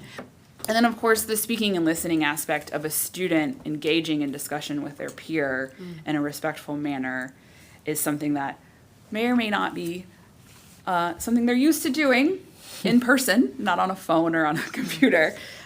So just increasing that speaking and listening, that critical thinking skills are something we're looking for. There's going to be we're going to train the teachers who are going to be leading that in the 3rd through 5th grade this summer with in-person trainer from Junior Great Books. And we also purchased the informational pack for all 3rd through 5th grade. So it's not only literature, but informational text as well. That will be included. And so that's what we're going to do for reading. Any questions about that or thoughts about familiarity of junior grade books? No. I did that when I was in elementary school. Sorry, that's why I laughed. I want to explain that to you in my face. You know, you're fine. I introduced it at an elementary school, and they're like, "Oh my gosh, I did junior grade Yeah, I books." was And like- it's been around for a very long time. Yes. But it's because it's just an amazing It was curriculum, a fabulous and experience, yeah. hearing my students speak to each other, and it's just amazing to hear kids talk to each other in a way that's like little adults in like a college classroom. It's so cool. In terms of STEM, right? We heard a lot of like, we want some STEM in our schools. I am looking at starting a couple after school enrichments. First, Lego League, which is Lego Robotics, and it goes all the way down to kindergarten, which is really cool. And then Destination Imagination, which you may be familiar with, we've had in the elementary schools in the past. I'm still looking for certificated volunteers who want to lead these things. No cost to students. We can handle the cost through fundraising or PTA, or we'll figure it out. They meet 1 to 2 times a week after school, and that's my thought process on that. And I know that it's something that teachers have wanted to bring back and parents have wanted to bring back, so I'm trying to bring it back. Will this be available to all students or just high cap? Nope, it'll be available to all students. So we're not limiting it on, it's not like an application process or anything like that. It's open to all students, so no worries there. This might be a question for Dana. Can we get that on our PR on Facebook Oh, and yeah. stuff like that? Once it starts up. Yeah, Just we to will when we're start. starting, yeah. I'm gonna try to get Rick Roberts to do it for me. Oh, yes. That'd be It'd be fun. very popular. No, we will have it splashed everywhere. Yeah. Yes, so I am trying to get the volunteer group ready to go before I advertise it as being Yeah, open. yeah. No, I just. Yeah. Yes, the more the merrier, please. And then, so something that was also brought up is also thoughtfully by our parents in the feedback sessions where our teachers are expected to teach at multiple levels within their classroom.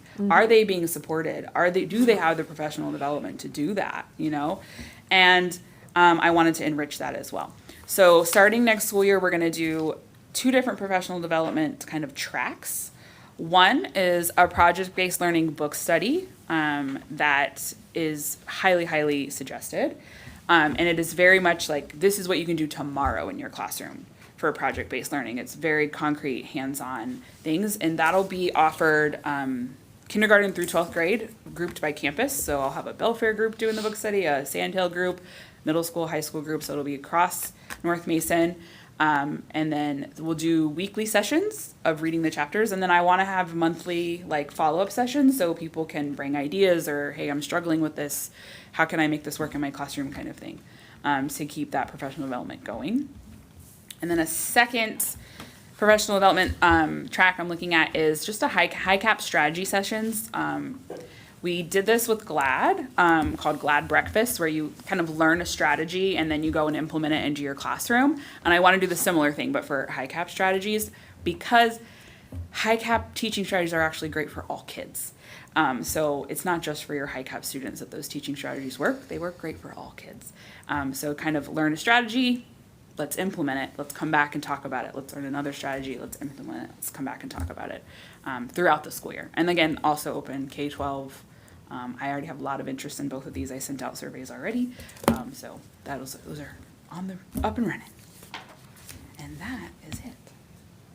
Very good. Thank you. Thank you so much. I loved all the data, and it's just exciting. I heard from some families who went to some of those sessions, and I think people are really excited about it. Great, awesome, thank you. And I think it builds into our overall goals as a district and with the bond and levy in the future to highlight the things that we're doing and the achievements that we have. So, yeah, thank you.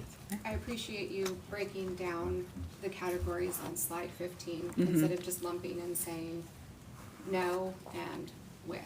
Oh, yes. Yeah. It's important to understand the different needs of our students. So I appreciate that. Of course. Yeah. Thanks, Savannah. Thank you. Thank you.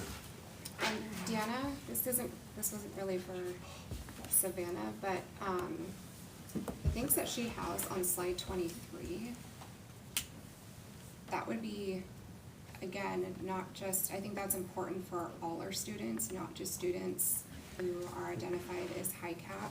but all of our students, Project-based learning? project-based learning, STEM programs, challenge and rigor, decrease boredom in class. I mean, you don't have to be a high cap kid to get No, boredom in class. no, that is an emphasis And so- across the board, but that was really highlighted in her meetings with those parents. But as you heard from Lexi, we're transitioning our alternative programs to be really strongly project-based, and now doing some PD for staff, because as we look to the future, the future learning research will tell you that we need to be doing more and more of that to prepare our kids to get ready. So those are open to all teachers to participate in those trainings and to start doing those things in the classroom. And I'm sure there will become a point in time where we're going to come back when we have enough strength in the process, when we come back to the board and say, hey, we might want to look at our grading policies a little differently because of project-based learning. So, but that's as we develop some strength and skill to be able to support kids that way. Well, and I think that builds into like what Nicholas was saying in terms of the communication and the bond. I mean, everybody learns differently. Right. Just because you don't learn the one way that the teacher is presenting or as the curriculum is presented or your parent, like it doesn't, even adults learn differently. And so finally recognizing that and implementing that in the classrooms, different ways of learning, different ways of teaching, different ways of absorbing and processing knowledge and information, and then going out and administering that in a certain way, like that's what's going to make our students competitive and be able to live rich lives. Yes. And we need to get ahead of that instead of reacting to. Yes, and that's, our teachers have been working on some other ways to do that through implementing UDL and some of those kinds of things. So we're very aware, and we need to, I think I can speak for all of our teachers to say they're working really, really hard to get better at finding ways to be different for each kid, but still get what needs to happen done. And it is, as Savannah said, as the parents recognize, it is really hard to do that, because you could have 9 or more different levels in your classroom that you're trying to adjust for, and they do work really hard, but we need to keep giving them opportunities like the training that Savannah's offering to help put some tools in their toolkits. Right, and I think that's important, is what do the teachers need? It's not just us saying, okay, here's all the learning standards from this one, and here's what we as the board want. How can we support and give the teachers the skills and the resources to check all those boxes? Exactly. And so that's like one of the things that Kyle does every spring is does a survey. What do you guys need next year as we start the year that we can pack into the 2 teacher professional days we have before school starts, so that at least we can have something there that makes sense for each person to impact what they're doing in their classroom. And we partner with NMEA on some activities and some other things too to help support, and we want to get better at doing that partnership. So, there's a lot to do. I think our teachers are phenomenal at doing a lot of research and trying to figure it out. And we're trying to be smarter about how we work to support them, to make sure they have the just-in-time right support they need to be able to give the just-in-time right instruction to kids. I was just gonna say one more thing that I mean, I'm just looking at one data point, the meeting attendance, where you see how, Sand Hill, almost 75% of them were represented, and Belfair is like 50%, which is fantastic. And then Hawkins, it's more like 30%. And it just made me think about like, how do we help the parents and guardians continue to stay plugged in? I mean, these are the high caps. So the ones that are still kind of excited about education, and what can we do to keep them plugged in as their children age? And maybe that would clue us in on how to help the ones that may not be high cap to also be No, more I engaged. think that's a really good point. I think also we didn't hear, but I'm sure we'll hear sometime in the next year, there's also some plans to strengthen in this particular topic, middle school high cap offerings and what that looks like. But I'm sure we'll hear more about that as we approach somewhere in the start of the new school year. Yeah. So, Yeah. Very good. All right. Well, thank you for that. Thank you for that presentation. Okay, we are down to the WASDA legislative representative. Whether we are turning it over or keeping it in where it's at. This role is you go and learn things and bring back information. You can go to Olympia and different meetings and kind of engage yourself in there. And Dana has, this person has accompanied Dana in the past to certain things. And as anybody can, but this person has spoken before, maybe in different situations as well. I kind of hear of somebody. Well, Interesting. Arla's currently doing the job. Maybe does she want to keep doing it? Yeah, I'm that's what I happy was to. Okay, that's what my next question was. That's what I would I thought ask you were you reading my first. face, like, it's fine. Yeah. Yeah. Well, then we would start with a nomination. You can nominate yourself, and I'm not going to nominate myself, but I will start a nomination. Can I do that as the president? I can do that? Yeah. Can I? Or should I? You should probably let somebody else do it. Okay, I'll do it. I won't do it. I'll leave it to Don't you all guys. jump at once. I will nominate Arla as the legislative rep. Second. Yeah. Okay. You have to take a vote. Yes, Aye. I didn't think we Aye. don't need a second for that one. No, okay, so I will take a vote, and do we want to do roll call? Do we usually do roll call on that one? Okay, everybody for Arla staying in her legislative representative role, signify by saying aye. Aye. Aye as well. Any opposed? Not hearing any, then that passes. And I would encourage if anybody, not that I want you to leave that role, but if anybody is interested in that role, it is really smart to ask questions and even go along with Arla when she is visiting different places, even if you are not interested in the position itself, but it is very interesting. I did hold it for a short time.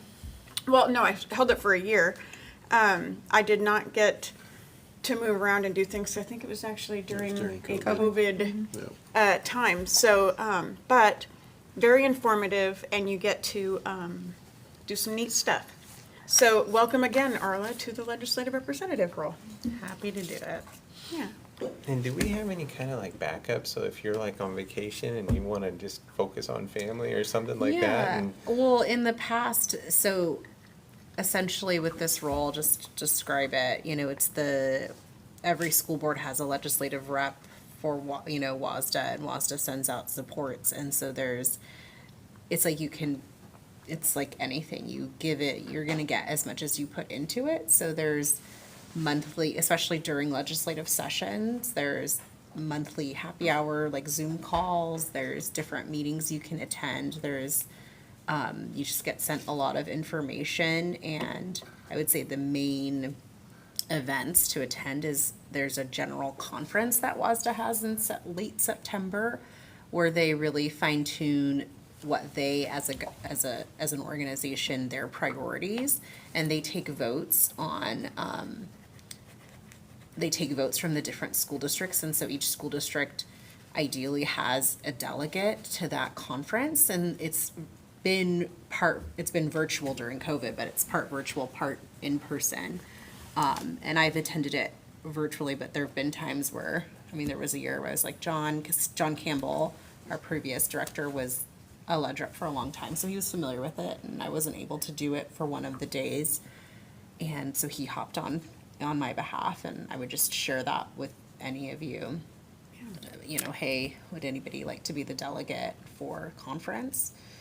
That's called General Conference. It's different than the WASDA annual conference in November. And then, of course, there's Day on the Hill in Olympia. And, Yeah. I definitely think that's a cool thing to participate in and be a part of and to see. And so, absolutely, I don't know if there's a formal process, but if I wasn't I was able to go, or if more just than one curious person how- was really interested in attending that, for sure, speak up, talk to Dan. Well, or and I. certainly Day on the Hill, you can all come. Yeah. And it is going to be a little bit different this year, but I did hear while I was at my WASA leadership meeting this weekend that WASDA, your organization, is got some drafts for their legislative coming out that they're wanting boards to take a look at and take a vote in July if there's anything we don't like, or we Yeah. being the five of you, Yeah. about what they're considering or anything you want to recommend some. Yeah. And I don't know if you've gotten those yet. I have, or I've seen it say that it was coming, and it's something I was gonna send to Jackie to send to the group to have you guys look over. And, just let me know if there's anything that really stands out. I was gonna say that when they give us that list, or you send out that list and we prioritize, you don't have to wait for that list. But if there's something very hot that you're really interested or passionate about, it's really good to share it with our list, so that sometimes they do polls, or they'll put out things and ask, how does your board think, and sometimes you go, oh, shoot, I don't have time to get that, that before it has come up, so good communication there. Okay, anything else from the legislative side, other than just coming back on? Okay. All right, so we are on to our board development and linkage to our superintendent update. Yeah, and so first, I just really wanted to highlight that James Taylor went through an accreditation process this year, and we have attached into the board policy the commendation letter that we received. Lexi and the team at James Taylor were commended and did an excellent job, and have received another 6 years of being accredited. So we'll look at it again in 2030. So That's great. just wanted to share that, make sure you guys were aware. Wow. And then earlier in the year, we had a report from Director Clint Forsyth about where we are with technology. There were a couple of areas that I wanted him to give you an update on, because it's work that has been worked on this spring or is coming this summer, because I think we all want to keep a really close eye on if we're moving along the way we need to be and making improvements in technology availability. So those are part of this report. He was not able to be here, so things that we wanted to talk about specifically were student device replacement, replacing the UPSs, and those have been replaced, and core switches have been replaced. So is there more than one? So this shows you things that he had presented in phases to you earlier in the year. Some of those things are completed. Phase 1 of network switches are completed. Phase 1 of UPS. There's been a server refresh started, a PC refresh. We are, you can see the other things that are happening over this summer. The other things that we are looking at is the plan that was presented to you for ensuring that we have a cycle for student devices is going into effect in the fall. We're looking at, we're expecting to have Hawkins staff have updated teacher devices, because it's been 7 years. And so that we can get that in a tighter cycle going forward. Next slide, Jackie, if there is one. No. Okay, I think that was it. So the other thing is I don't think I got to tell you this yet. The timing has been super fast. But we got notice of a small schools grant. When those passed in the legislative session, with the idea of the small schools modernization grants passed, they were for schools, and I found out more because we were trying to figure out how we got in on it, because typically small schools are described as under 1,000 students. But there was enough money set aside, is what I found out this weekend, which is why we now get to apply for money. So that they added schools between 1,001 and 3,000 in your district. So now we qualify. And so some of the things that we're going to ask to use the money on will continue some of the pieces in this plan. So continued upgrades and modernization of technology. We're looking at some other security and safety things like cameras in all of upgraded on the secondary campus, actual cloud cameras at the elementary schools, and looking at the intercom systems upgrades at the elementary schools, and then some safety slash just finishes, like frankly, we need new floors at Sand Hill. They're threadbare. We need things like that. And those are the kinds of systems that we can replace with this grant. So it's a significant amount of money. We're getting bids to make sure that how much, it's up to $12 million. So we're trying to spend every last cent of that $12 million and make sure that we can apply for as many things as possible.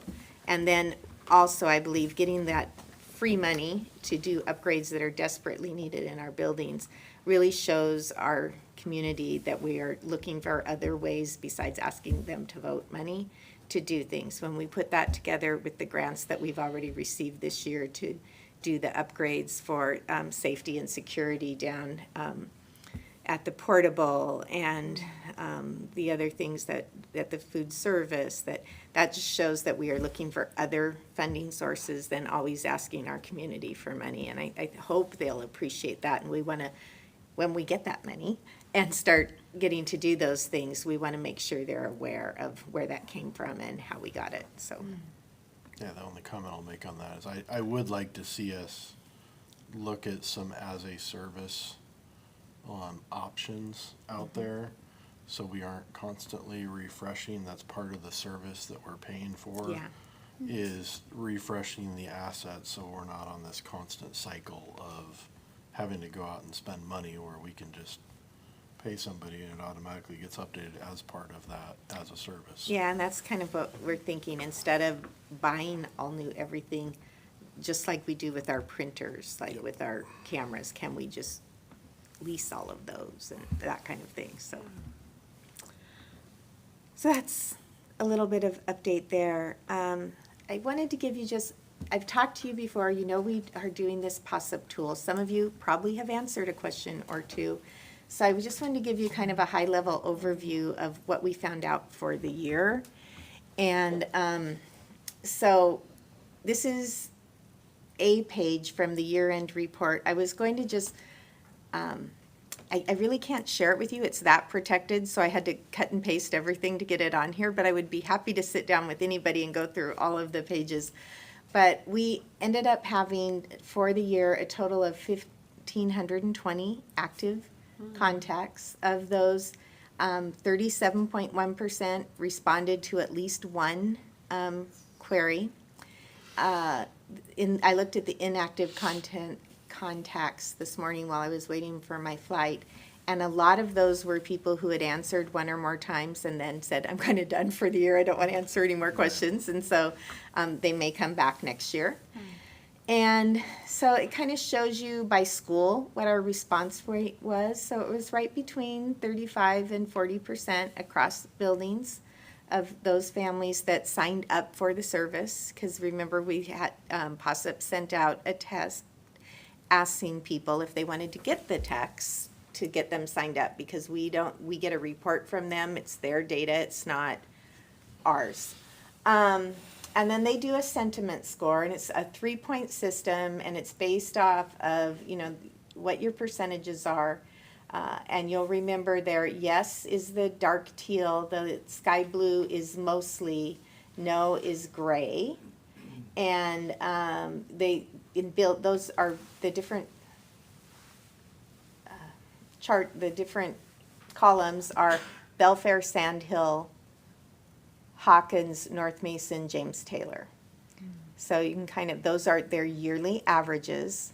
All of the buildings in the district had some places where they really shone, and some places where they took a significant dive. Belfair was consistently scoring the highest throughout the year with parent satisfaction with the school. We did the POSSUPs every 2 weeks. Each time we got replies, the principal's task was to make sure that they they shared some information in some way with their school community, and most particularly that they replied to anyone that shared a concern within 3 or 4 days. And so, we're going to continue to work on that as you go into the next year. The national average, as you can see, was 78%, always yes, 14% mostly, and 8%. And we were 76 and 20 and 14, I think. So we have a little ways to go. I think if the buildings that we're struggling the most can pull it up a little bit, that will pull up our overall district score, but we are a team and we have to work together. It was helpful, I think, for principals to be able to see right away without looking at some of our social media things and stuff in the district, to be able to have that as another way to hear from families when they had concerns. And so I just wanted to give you a little bit of a year-end for POSIP. And, I didn't tell you, 16% of our responses for the year were in Spanish. Oh, That is really cool. I had a question and then you answered it, that it was every 2 weeks. I will say, as someone who got these surveys, that it felt Annoying. very, it just felt like, is this coming more often? And I started to count the frequency, and it was like every 2 weeks toward the end. Like going back to the beginning of the school year, it seemed like it was less frequent. Like some months was just once a month, but We skipped a couple, and yeah, and I just had heard some feedback that it may feel like too much, especially if you do have nothing negative to say. It's like, okay, I said everything was fine. well, and this year, we did not ask the buildings to ask their own bonus questions. So the way that POSIP works is everyone you get asks you, my school is doing, to Yeah. respond to a statement about how well you think your school is doing. Are you happy with Belfour Elementary at this right. time? Yes, mostly, or no? So you always get that one, and then we can add a bonus question each time as a district, or the school can ask a bonus question. Yeah. So sometimes we do as a district, and sometimes we didn't. This very last one for the year, we asked, what do you want your school to know for next year to help your student be successful? And so I think the school's got a lot more individual replies from parents, so that people would read those and respond appropriately. But sometimes we didn't do those. And we are really pushing the principals that at least every other month, they do a building question that's specific to them, because they're gonna get the answers to whatever question I come up with, specific to their building, but they have a better handle on what might be more specific to their building than what we're thinking about as the district as a whole. yeah, I didn't notice I got 2 a month. One, I got 3 a month. There we go. And then finally, just also letting you know, we just got this last week, I think, but we got a commendation letter for our transportation department and wanted to share that with you. Our annual inspection, they did an outstanding job for the past 2 years, so Great job. there you go. All Amazing. Wonderful, wonderful. right, Dan. Oh my gosh.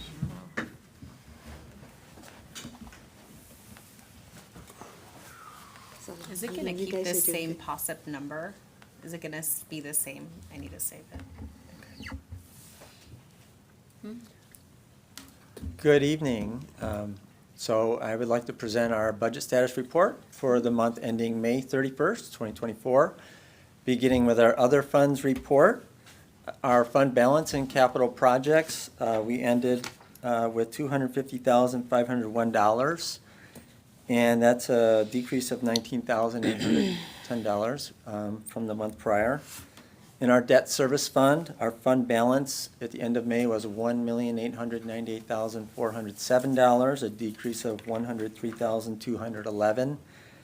In our ASB account, our fund balance was $406,646, a decrease of $23,472. And then our transportation vehicle fund, we ended May with $343,845, an increase of $1,460. Let's move on to our enrollment. So this is our June enrollment for the final month of the school year. Our June enrollment, our regular enrollment was 2,253.07 students. Our TTK, transition to kindergarten enrollment, was 31 students for a total of 2,284.07 students. The annual average, which you can see on the graph above, far right, the bar farthest to the right in blue, 2,267.96 for our regular FTE. And now let's move on to the budget status for the general fund. Again, through the period ending May 31st, 2024, beginning with revenues.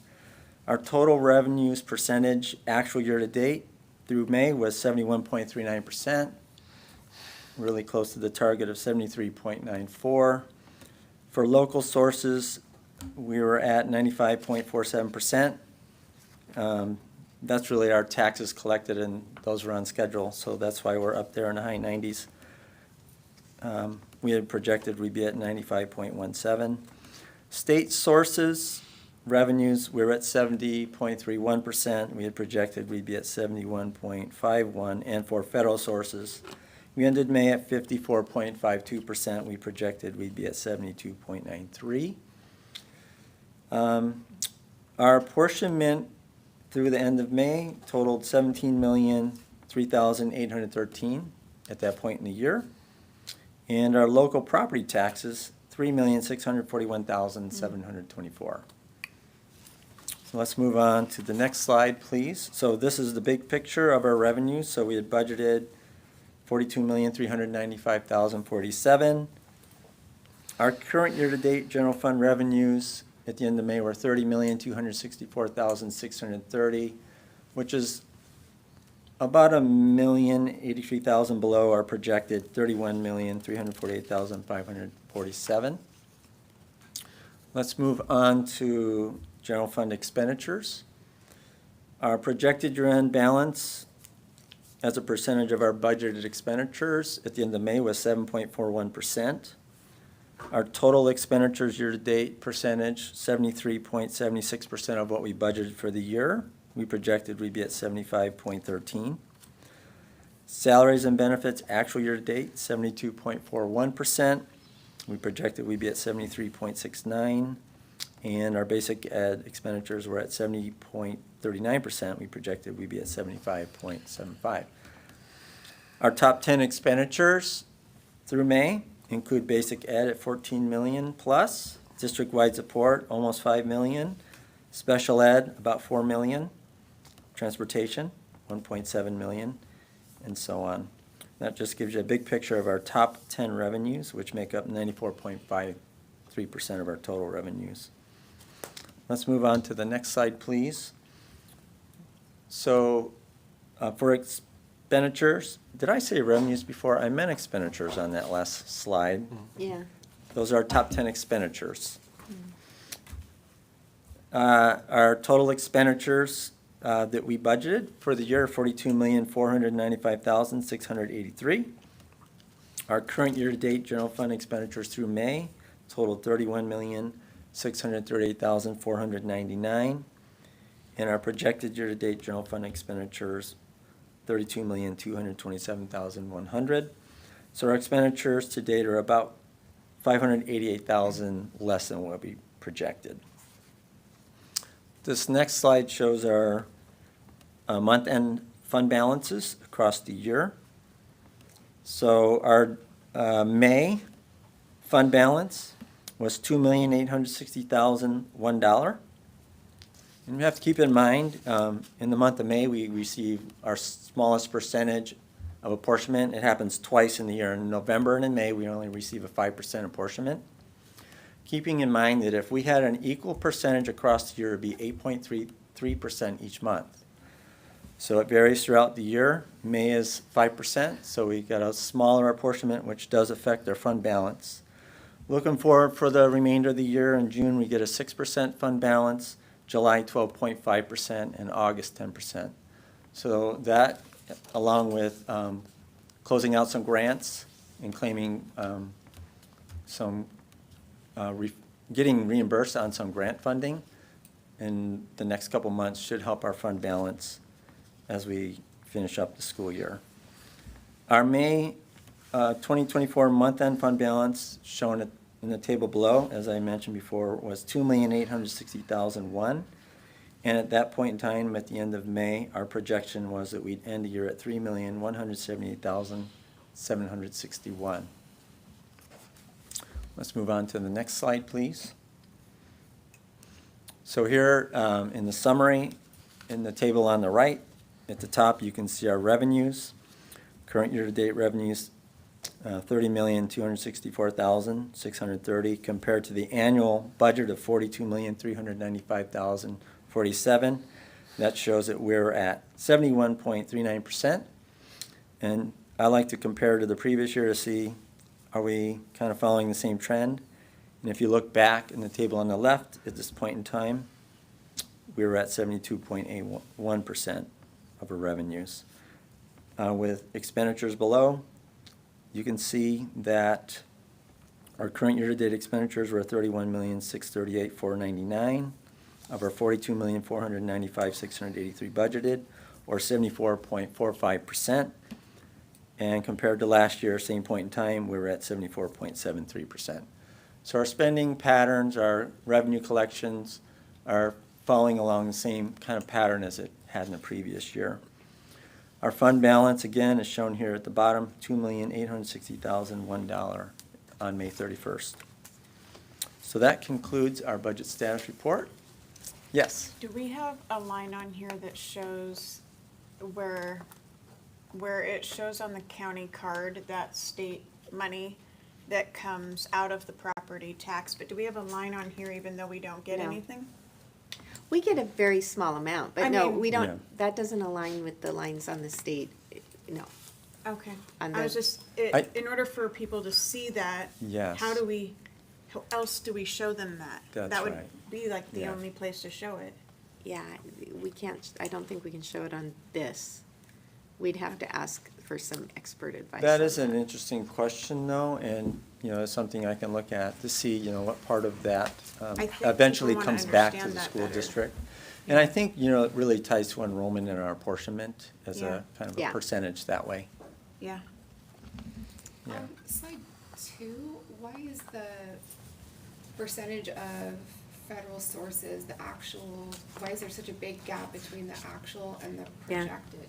Yeah, so as we go through the year, we have some federal grants and some funds that, as we go through the year, we start catching up on putting in those grant claims to get reimbursements for those. So that's one of the reasons. And some of those were through the new EGMS system this That's year to right. apply for the funds. Mhm. And it didn't allow us to finish the applications till, like, you used to do The special items? education in Yes. July, and it was sometime in the fall before you could get it approved this year, so we're behind. Because we were behind in getting our initial application approved, everybody was, so And another thing is. it's part of that system change. As we go through and we do the year-end process, we're reconciling all of our different categorical programs, and making sure we allocated certain expenditures towards those programs. And so there's some realignment going on with the budget. And as we go through the year-end process, we close that all up, and that should bring that up into the high 90s. What we're looking for is 99.9%. So that's our aim. And sometimes some of those reconciliations happen after the close of the fiscal year. They might not even be finished till September or October, but we accrue that back to the prior fiscal year. So the process is just kind of lagging a little bit, but it eventually gets caught up. And again, that helps our fund balance as well. For your projections over the summer, July to August, do we have any summer running start students? We That don't was know a new yet, we thing don't for know this yet, year, we right? don't know yet, Okay, but we could with the new, with the new law? yeah. We had a couple last year, I think, yeah. Okay. Jackie's the one who knows that the best. Because she handles the FTE counts. And I don't know if this is for you, Dan, or for you, Dana. And I can't remember the wording right now, so forgive me, but the recent court ruling, do we serve students up until the age of 21 and thus have to serve them up until the age of 22? Yes. So we're not gonna get extra funding for that. My understanding is that Superintendent Reichdahl has said basically, I'm looking at Amber because she's been really focused on this. so Yeah. what possible cost expenditure are we looking at to serve all our current 21-year-old students until the age of 22? We do get funding until their 22nd birthday now if they still require. So we held IEP meetings for Uh-huh. those that were going to or were close to exiting at their 21st and determined whether they still had needs to continue the adulting in our community program. And the two students that met that could have continued through until their 22nd had March and May birthdays, so the team Oh, was okay. determining how long, so the interpretation is on their birth date will be their last days of service. Is- So is- both of those students may. So they're, may okay. program. But is that gonna be something that we're going to have to consider moving forward if the state doesn't earmark money for that? We get to keep them on our student count. So Right. we do So we'll continue get to money. get their, the Basic basic ed. ed funding as well as special ed funding for them. We get to keep counting them. Was the last OSPI release we got, for the last week of school. Yeah, Unless they they just sent an change it. update. Okay, And then it's up to the district if we want to continue Continue. to keep them throughout, but they would not, we Right. would not be able to claim them or count them for funding. After their birthdays. Right. What are we leaning towards right now? It'll depend on their It needs. depends on the yeah, kid. not all of them want to continue with the services. We actually want to meet their needs as early as possible, and have them doing active learning and Yeah. services. So not just keep them in if they can be in, so. Right, It yeah. just all is on their high school and beyond plan and their transition plan. Okay. And what progresses they're making towards that, so. Great, thank you. Uh-huh. Thanks, Amber. Good. Dr. Dan. You're on. Yes, are there any more questions about the monthly budget status report? All right, so now we're going to transition to our preliminary budget report. So this is an overview of our 24-25 school year, fiscal year budget. Keep in mind, this is preliminary. It's kind of a 30,000-foot level view. And in the month of August, I'll be presenting the final budget for your approval and submission to OSPI. So there are still some things in process, but at this point in time, we are able to get a close approximation of what our budget will look like. So beginning with enrollment, this shows a 10-year history, so you can see the ebbs and flows of our enrollment. We are budgeting for 2,357 students next school year. And we use our flow analytics study to determine that enrollment number. Flow analytics gives us low, middle, and high enrollment projections. The low projection for next school year, not including Running Start, we have about 66 students expected to be in Running Start next year, is 2,322 students. And the high is 2,430. In the middle, 2,373. Actually, I misspoke. I added the Running Start into those. Okay, I was gonna- So the low is 2256, including Running Start would be 2322. The high, 2364, or 2430 if we count Running Start. In the middle, 2307, and if we add the Running Start, 2373. Now, if we look at this 2357, that does include Running Start. Running Start is included in that. So you can see this enrollment projection is between the low and middle projections that Flow Analytics gave us. Okay. We're trying to be careful and not to over-project our enrollment, but we also want to make sure we're not under as well. It's one of those things where we have to kind of look at all the different variables and come up with a number that we think is very appropriate. So the enrollment does determine our apportionment. So that's why we submit our enrollment every month to OSPI. And then after a couple of months of school, they start giving us our apportionment on an annual average. So let's go on to the next slide. So for our general fund, our revenues, primary sources are state apportionment, school lunch program, our transportation allocation is included in the general fund. Categorical funding, that would be Title I, Title II, LAP, highly capable, those kinds of funds, special education, other grant funding. So as we've talked about it previously, we're always seeking grant opportunities to help add resources and funds for our programs so that we can do great things for our students and to support our district needs. The expenditures are going towards staff salaries and benefits. Those are about between 82 and 87% of a school district's budget, depending on the size of the district and the school year. And then materials, supplies, and operating costs, otherwise known as MSOCs.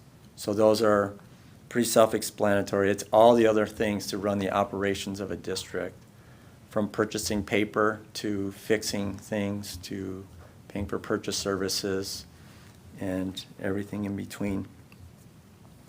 So we had budgeted that our year-end fund balance for 23-24 would be $3,783,873. And that's where we're going to start in this preliminary budget as our beginning fund balance for 24-25. We are projecting that we'll have $43,057,215 in revenues next school year, fiscal year, $42,719,477 in expenditures, and transferring out for our non-voted debt into our debt service fund, $337,738. So with those projections, our ending fund balance would remain the same at $3,783,873. Now in August, we're probably going to see more specificity here and a little bit of a change, but I want to keep it right here for now because we are still expecting to end our year this year at that $3,783,873. And of course, that would then be the beginning fund balance. Fiscal year ends August 31st. New year begins September 1st. So this year's ending fund balance will become next year's beginning fund balance. Let's go on to the next slide, please. For our capital project fund, the revenue sources for this are transfers in from other funds. For example, the debt service fund or the general fund. Capital grants. For example, currently we have an ADA grant that we're using to repave the parking lot next to our transitions building and to fix our well system. So capital grants can come available. We talked about some other capital grants that we're looking at applying for. Housing impact fees. So when a development is built within our boundary area, there's a fee that's the developer, the builder would pay the school district to offset the cost of adding more students to our school district for that capacity. And then interest income. The expenditures in the capital project fund are around construction of capital facilities, land acquisition for capital construction, and major improvements to capital facilities. Our beginning fund balance in our budget is $280,431. We're expecting another $144,268 in revenues next year. We'd like to budget for $300,000 in expenditures because we are going to keep our eye open for grants and we want to have the capacity to use that grant money without doing a budget resolution.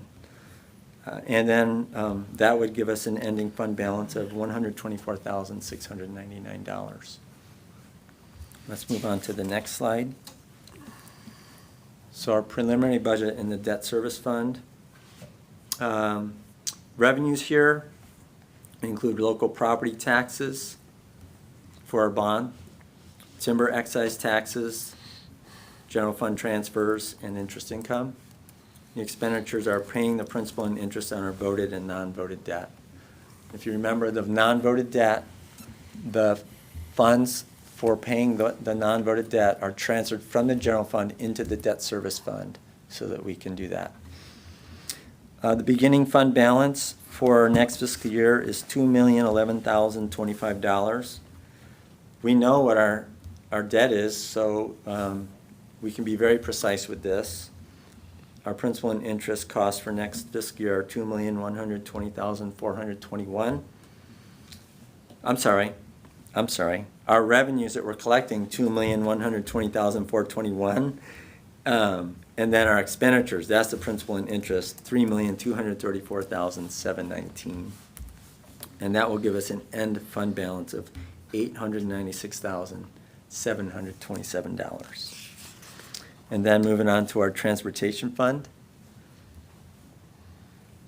So this fund is not for paying transportation staff and the operating costs associated with transportation, like gasoline and repairs. This is for replenishing our fleet of buses and major bus repairs, and they would have to be major bus repairs. The revenues come from our state depreciation that OSPI, they track our fleet. They know the year each one's purchased. There's a depreciation schedule, and they give us an allocation based on that. So they can tell us what our allocation is going to be. Also, if we surplus a school bus, surplus it and it gets sold at auction, we do receive proceeds from that, and that would go into the transportation vehicle fund. Our beginning fund balance for 24-25 will be $348,225. We're expecting $273,689 in revenues. Our expenditures for next fiscal year are $604,904. Now, we have 3 school buses that we've already placed on order. They will be arriving sometime in the fall, and that's when we will pay for those buses. Then we also are right now getting quotes on one more bus. It would be a special education bus that has wheelchair lifts. And that would be a wheelchair lift and would be able to accommodate wheelchairs. So that's where that $640,904 is going. That will leave an end fund balance of $17,010 in the transportation vehicle fund. Wow. And then the last one is our Associated Student Body Fund, or ASB. On the next slide, please. Revenues include student fees from ASB cards, club fees, athletic fees, gate receipts and ticket sales, the concession stand fundraisers and donations. Our expenditures really must go towards cultural, athletic, recreational, and social events, extracurricular events. Our beginning fund balance will be $412,133. The revenues are $427,537. And the expenditures will be $420,869, leaving a fund balance of $410,801 in the ASB account. Again, all of these figures are preliminary, and then over the next few weeks, we're continuously building the budget, refining the budget, getting input from the ESD on the budget, and putting all the pieces in place to bring to you in the month of August. I just wanted to end with this last slide, and there's a quote at the bottom too. This is the way I really like to view my role in the school district, as well as I know that our leadership team feels the same way, because really all of our school district leaders have pieces of the budget. For example, our special ed director, Amber, has a special ed budget. Our curriculum department has their curriculum budget. Our superintendent has a budget. All of the departments have budgets, IT, transportation, food service. Our principals have building budgets.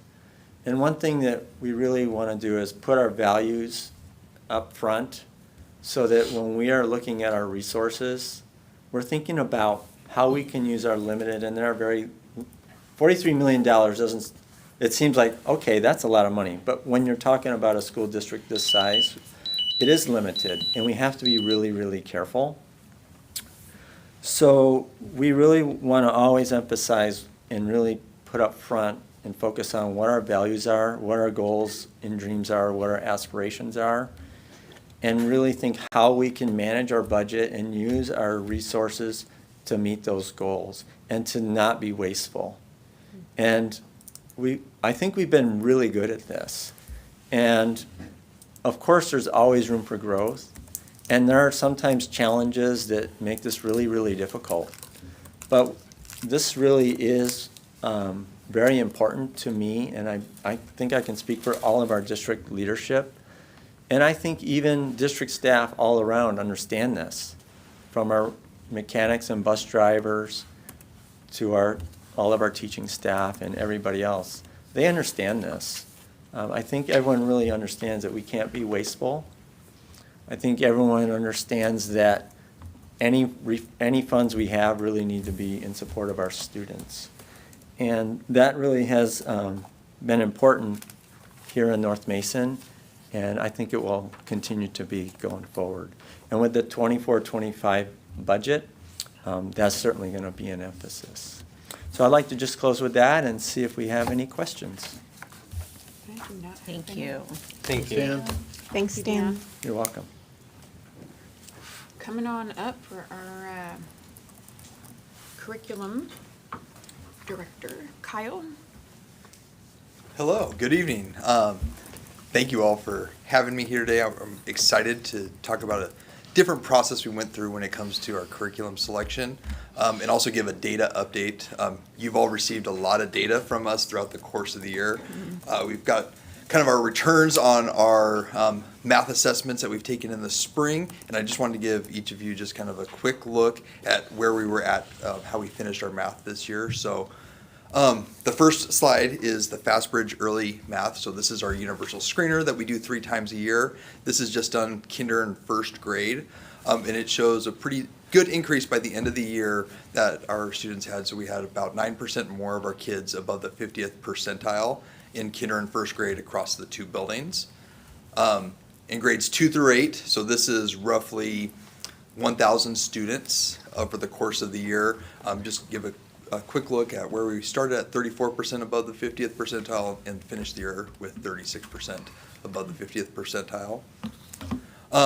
This K1 early math longitudinal, this is taking spring and fall of the 21-22 school year, and then 21-22, 22-23, and then current. So it's really a 5 cycle looking at fall and spring data over the course of our last 5 testing sessions. And this is kinder and first grade. The 2 buildings, roughly 300 students that would be kind of in this look, 300 to 350. You can see kind of where we finished at 55%, and then our longitudinal over a 3-year-ish window in the 2A math, starting off at 32% at the end of that 21-22 school year, and we're at 36% above the 50th percentile right now. That's kind of that line that we had been talking about even at the start of the year, that we had that noticing as we were going through our data, where we were looking at, especially with math. It's also an ELA, but this year the focus when it comes to our curriculum adoption was math. So we actually kicked off our process with our teachers, K-8, looking at this data really intensely, as well as the SBA data. This is a little tougher to read, but you probably have it in front of you. So this is our up-to-date chart for this school year, looking at where we are as a district at each grade level, and then where the state standard, or where the state percent met standard was. I started today was looking at some previous years, pre-pandemic, and as a state, when you're looking at 3 through 8 data, it's about an 8% dip that we've seen across the state. and our district, we've had seen a little dip, not as much as the whole state, but we still have a pretty decent sized gap between ourselves and the rest of the state. You can see the big dip comes from the state between third grade all the way down to eighth grade, where it's from 50% meeting standard in third grade, and now and the state is at 34%, and our district is at 28%. As a whole, the state is at 42% of students 3 through 8 passing the assessment, and we're at 28%, which is what we were at last year as well. So the 22-23, we were at 27.7, and right now we're sitting at right around 28% as a district passing the math assessment, which is kind of what we're seeing similar when we're looking at that FastBridge assessment too, kind of that straight line growth. This process was looked at as our instructional materials committee team with our team of teachers. And we really wanted to start off with a data dive as a team and really talk about our data and some of the action steps that we need to, as we're going through an adoption process, really take a look at. And we started off with some non-negotiables. The biggest one that we came up with is in Ed Reports, and I don't know if everybody here is familiar with Ed Reports, but for the last 8 years, groups of teachers and administrators and curriculum developers are meeting and reviewing all curriculum materials that are being published right now in ELA and math. And really it's scored on several different pieces, but it has to meet standard or meet expectations in all areas. That was what we really said. It has to be able, at least with this initial review, has to meet expectations in all areas. So anything that we looked at going forward was going to be green in everything that we see. So the selection team reviewed samples from about 6 curriculum resources in K-5, and then we also had a 6-8 team. So we actually separated the two instead of going with a K-8 adoption, because sometimes middle school needs might look a little bit different than our elementary needs. So we went a K-5 team and a 6-8 team. One of the pieces we said for our K-5 team was that we could not have a K-2, 3-5 split curriculum, even though, like I said, for K-5 and our 6-8, there might be some different needs down at the K-1, 2 level. We weren't going to even address having a split curriculum at an elementary school. We were going to have one elementary curriculum and one middle school curriculum. At about March and April, we narrowed it down to 3 different curriculum resources for each the 6-8 and 3 for the K-5. And 28 teachers reviewed implemented materials for 5 weeks in their classrooms for the K-5. And then all 4 of our 6-8 teachers reviewed and implemented materials for 5 weeks in their classrooms as well with their 3 curriculum choices. It was a lot of work on the back end, making sure that everybody had access to these materials and was aligning them with their current teachings, because in each of the curriculum, like sometimes the standards weren't lined up perfectly, like Module 5 and Module 5 right here, so we had to be really creative in how our teachers were going to be able to do their best and implement all the different parts of the resources with each curriculum. So teams used feedback from their grade level teams. They used it during their PLCs, really digging into the Ed reports and different quotes actually, which I was really proud of our teams to actually look at the quotes that each of the curriculum publishers were sending us to see how much it was going to be an impact on our budget as well to make their decisions. So at the 6-8 level, the 6-8 team chose its amplified Desmos math and also utilizing the iReady diagnostic and personalized instructions. So the Desmos adoption itself is right around $100,000 for a 6-year adoption. That's all materials and licenses for 6 years.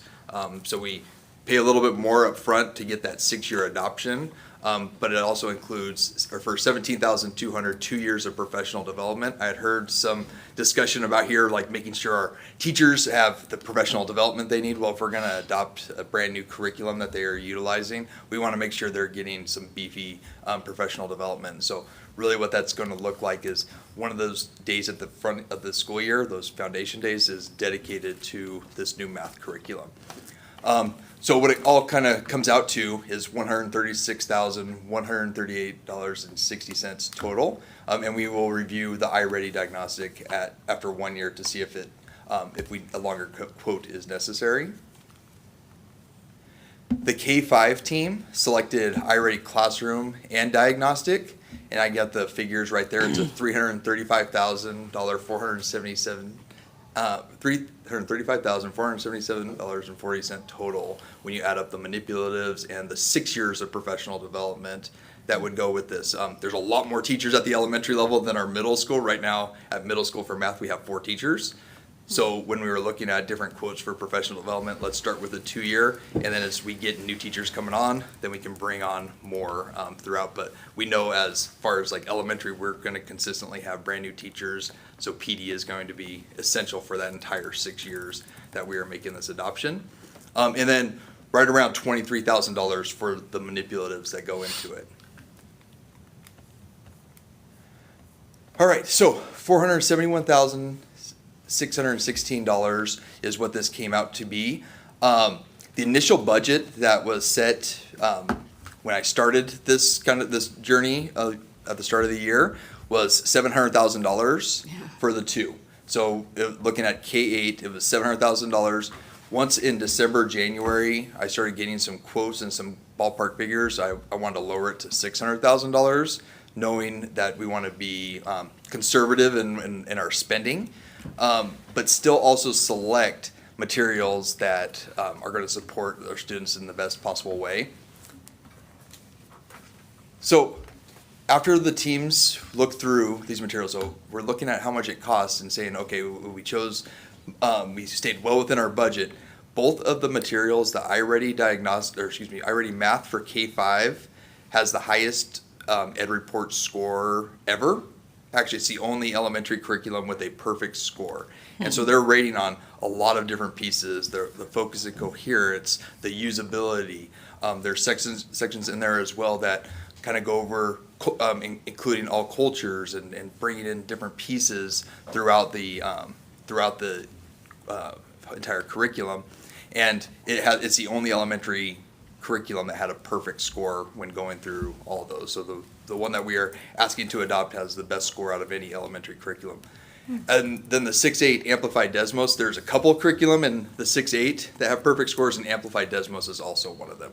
It was also, of all the curriculum we were looking at, I don't want to say the cheapest, but it was the least expensive of all the curriculum that we were looking at, but one that our teachers have used as supplemental pieces in years past because it's a really strong company, Desmos.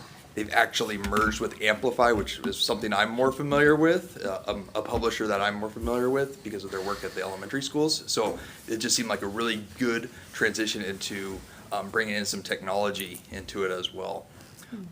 So we were well under the initial budget. Changed with items that had the lowest cost per student of the top 3 choices for both elementary and middle school.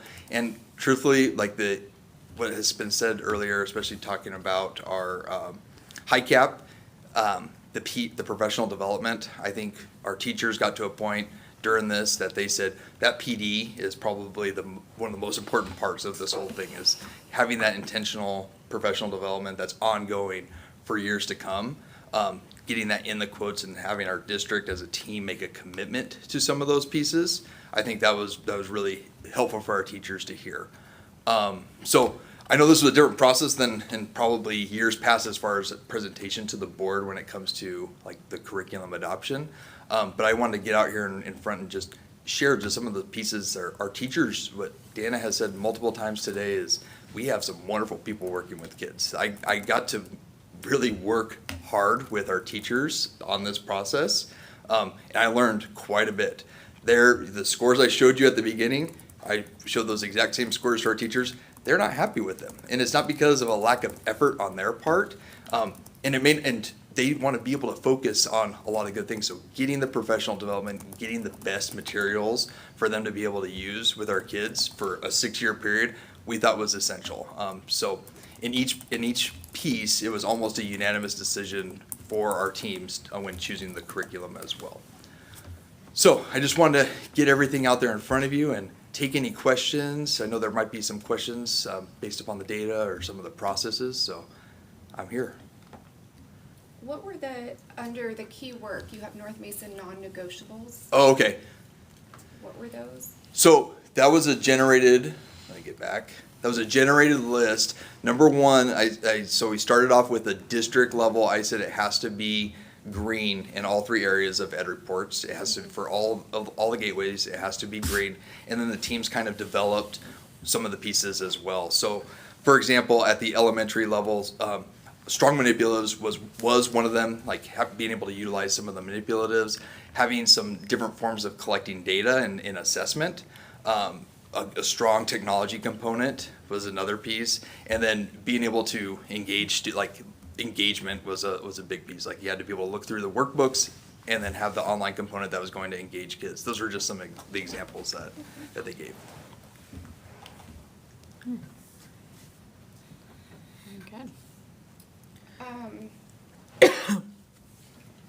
So because we've been talking about the community Mm-hmm. tonight,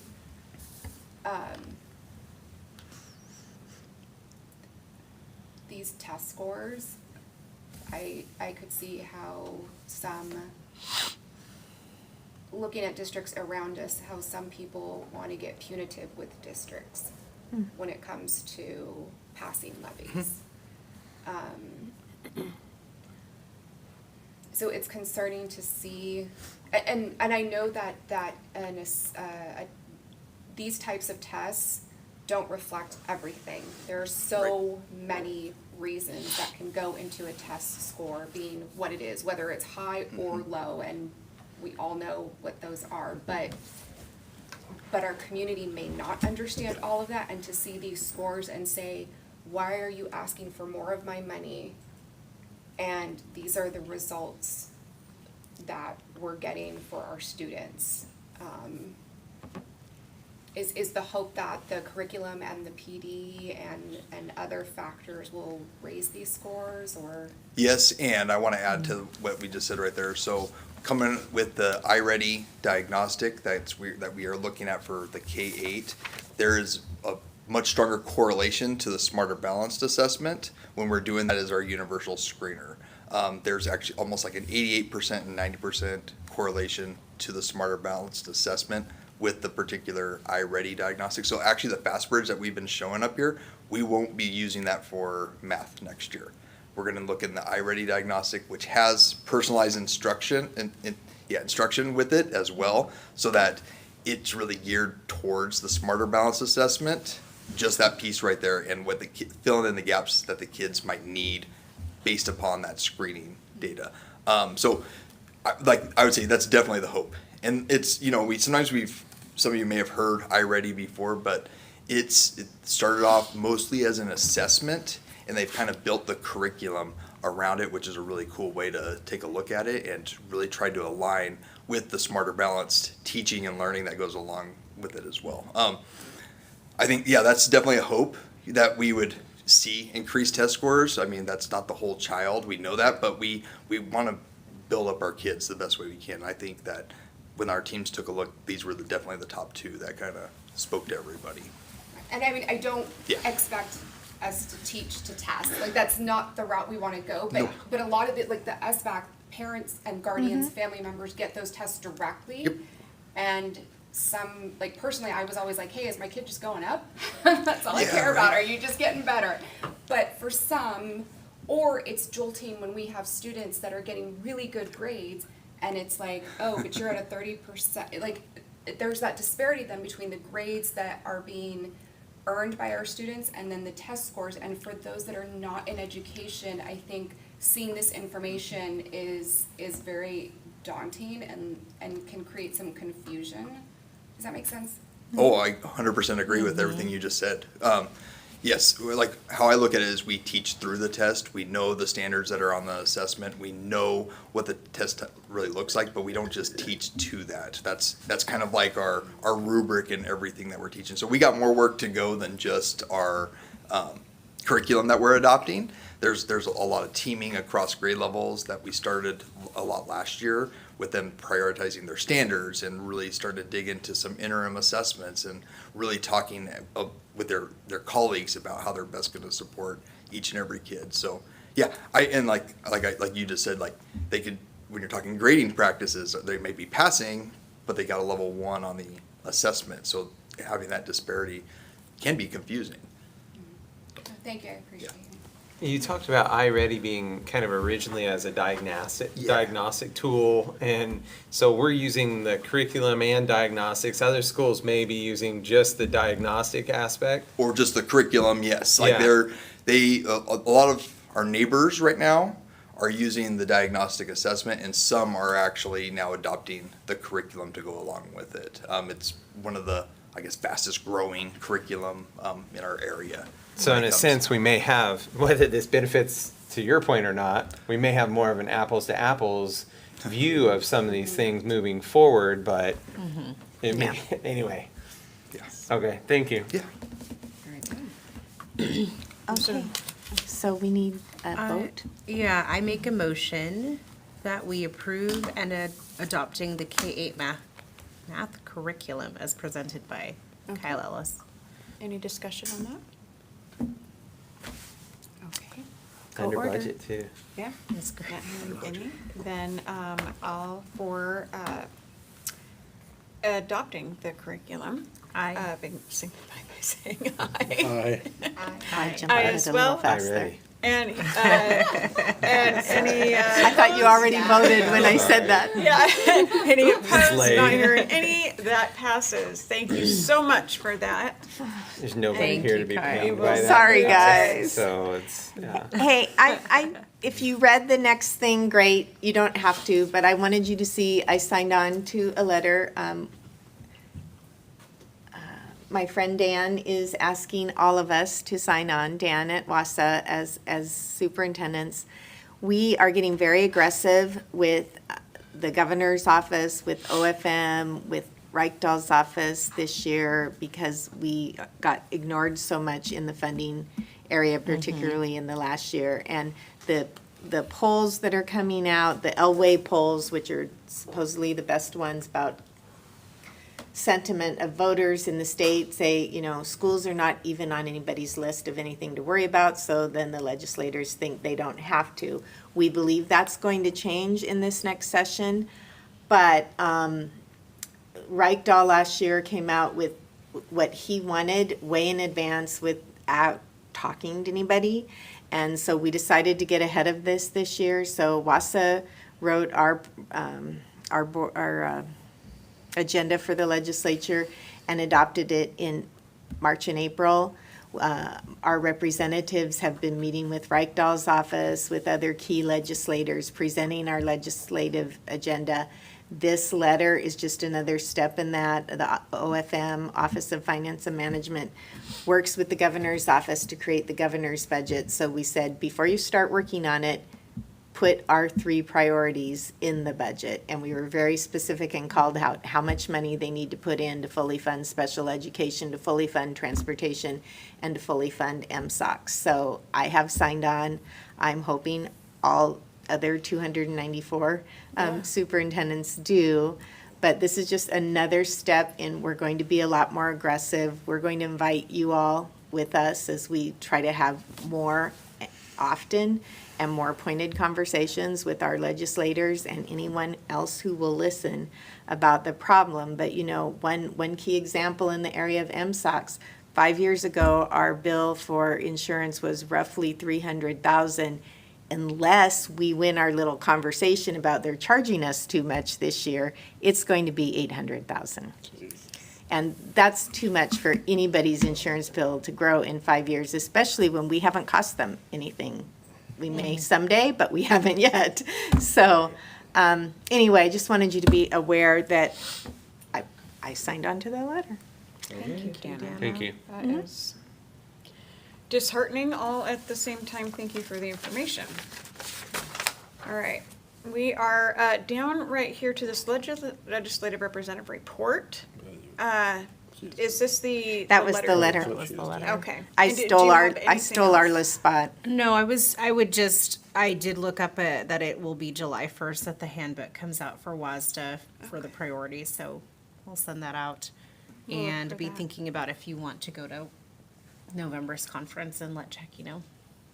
And if you ever have questions, Arla's really good at clarifying those. At first, when you look at it, it looks kind of like, oh my God, how do I prioritize this? They're so important. But you actually, when you go through it, challenge yourself to like do your wish list and then do your reality list. And they actually, I don't know, when I did that, I kind of went, oh, yeah, that kind of matches up. You know, it's pretty good. And you'll find that you think that I'm sorry, I'm taking this minute here, but you might find yourself going, I don't know what I'm doing when I'm prioritizing at your first time, but then you hear the other people talking and you go, wow, you know, you'll find that another small school will be like right along your lines and you are thinking right. Like your thoughts, if you're thinking it, it's right. Okay, so we are on over here to E1, Ms. District Mission. This is an action item. We are to find or not find the superintendent. Let's see. No, we don't do a For report E1, on nothing, E1, yeah. just No, E4. not that one. E4. I'm sorry. My brain is asleep. It's Okay. a long one. It certainly is. So, a monitoring report is included in the digital board packet here, and if you got a chance to read that, I hope so. The administration believes that all provisions of this policy have been followed and implemented. The administration recommends that the board find the superintendent perform to comply with ER4, school engagement. I will entertain a motion to, I'll make a motion to find the superintendent in compliance with monitoring report for E4. okay, and are we, have anything to add or take from that? Not hearing any, everyone wanting to approve that, say aye. I Aye. Hi. Aye as well. Any opposed? Not hearing any, that passes. We are here to the adjournment phase for good of the order. I'm going to start on this side really quick. I think it's every 2 years that you have to go on, and I think it's kind of cool to go on every year, because sometimes I forget these things, but it's called Open Public Meeting Act training. And I don't think, if you did not get to do it at the conference for the new people, go on, and Jackie, could you work with send that Jackie. link to all of us? Do you know what the link is to go into that? Just to go on to WASDA. Is it on WhatsApp? Okay, and then you can just put in their thing, OPMA, equity training. It's required for all board members. Yep, and I think I did it, but it's good to do it every year. I know it says every 2 years, but it's good information, and sometimes it goes out. When somebody asks me what it's about, I go, oh, you're gonna have to go read it. So it's gonna go on there, and then just let Jackie know that you've done it, because they do not let Jackie know, just so that we're all in the, I don't think they give you a certificate to print out anymore. But you can also choose to attend the trainings at the WASDA WASDA. conference if you attend that in the fall. So Right, but do You we have want two it done choices. before November? You don't have. you don't have to. Okay, okay. They have online trainings as well, but you can do it in November. The online training is a lot shorter than when you go to the WASDA and sit through the thing. So if you have another thing you want to go to and that one's playing, then that kind of cuts it. Or you could wait till then and choose to not take it and go online because you're going to go to something else. But no. Okay, talking really fast here to get you through this. Okay, we're on to the. Wait, do they have any other, do they have? any- Oh no, I'm the only one that matters. All right. With- I'll just comment on graduation. It was really nice to see a graduation in the past few years that didn't have rain. Oh, It was yes. absolutely gorgeous, and the wind blowing right at us was perfect. Yeah. Wasn't too hot. I thought it went really well. The speakers I thought were very good. Yeah, So great job for everybody involved. I agree. putting that together. That's it. Good one. Yeah, since it's late, I'll just say one thing. I want to congratulate, and forgive me if I say this name incorrectly, Adriana Tupelo for being Yes. a track and field state champion. So another North Mason champion. So congratulations to her. Very cool. Awesome. I was just gonna say, again, going to graduation speeches, especially for a salutatorian, to step in and be a transfer student and then step up and give a high keynote type speech, you know, whether there was AI assistance or not, it doesn't matter. It took guts, bravery, and I commend her for doing that. That was a very brave and impressive performance. Very good. Yeah, I was just going to say that I'm not gonna be at the August board meeting. And then I quickly looked up this, and the open government training at WASDA is during pre-conference, and they made a change this year for conference that all of these kind of extra onboard training things, you don't have to pre-register, where beforehand we would pre-register We through used to have to, Jackie. yeah. It's just gonna be a first come, first served, so for any of those, the equity ones too, which are also, there's a required amount that we need to take. And they get pretty busy and they're pretty interesting. So it's just, you have to really be aware of that, and it's pretty much a self-tracking honor system, truly, so. But it's useful. And just for the good of the order, I've been having some conversations with community members and with the board chair and vice chair. So I am working on a community engagement plan for a new kind of activity. I want to get the calendar all put together and share it with you next month, but I'm pretty excited about another way for people to have a voice. And I'll be telling you more about it next month. Very good. Very good. And then we were talking about having a Executive session? say that again? Oh, go ahead. No. The board board retreat. study session? Yeah, not the study retreat? session, but the Board retreat. retreat. And we were thinking about a Monday evening sometime here, if anybody is, I don't know, if we just pick one and kind of go with it and see how many can make it, and Would kind of Monday evenings tend to work for you all? Yeah, I mean, I sent all my times to Jackie. Okay. Jackie will send something out then. Yep. Okay, and then there was one other thing. Not the board, it wasn't the board retreat. It was written down and I can't That's remember, okay, so we'll do it forget next month. Yeah, or it's probably not even a We're almost board thing, so, all right. I know everybody's like rubbing their forehead and I'm trying not to do it too quick. When you adjourn to go to executive session, you have to say that it's Yeah. 8:00 or whatever. Yeah, I got it. Okay. Okay, so now we are going into executive session for the superintendent evaluation. You self-assessment. Self-assessment. early. Oh, I thought we did that after. Oh. Okay, no, go ahead. Arla, will you take us into the deep depths of, Okay, our general Yes, meeting yes. behavior, I'm gonna mark as satisfactory across the board. Were our governance principles followed? Yes. And I'm going to say that all of our principles were followed except for the one where we usually write NA. But I'm just gonna mark that yes. And take a look at this. Overall, I mark us as satisfactory, and I don't think there are any additional comments. okay, Perfect. you're wonderful. Thank you. And our next meeting will be July 22nd here at 6:30 in the boardroom. And I am going to knock us out into executive session, and that will bring us back at 10:17, 45 minutes. Will bring us back at 10:17. Can we order something? And we Or are. before. or we- I have a No, we cold can't little come back plate before. sitting on my Oh. dish. If we need to take extra time, I will come back and let everyone know, come back in and go back out for whatever time we will need. Thank you. Okay. Yeah, we can't take less than 45. Okay. Have to stay in there. I have to go to the bathroom.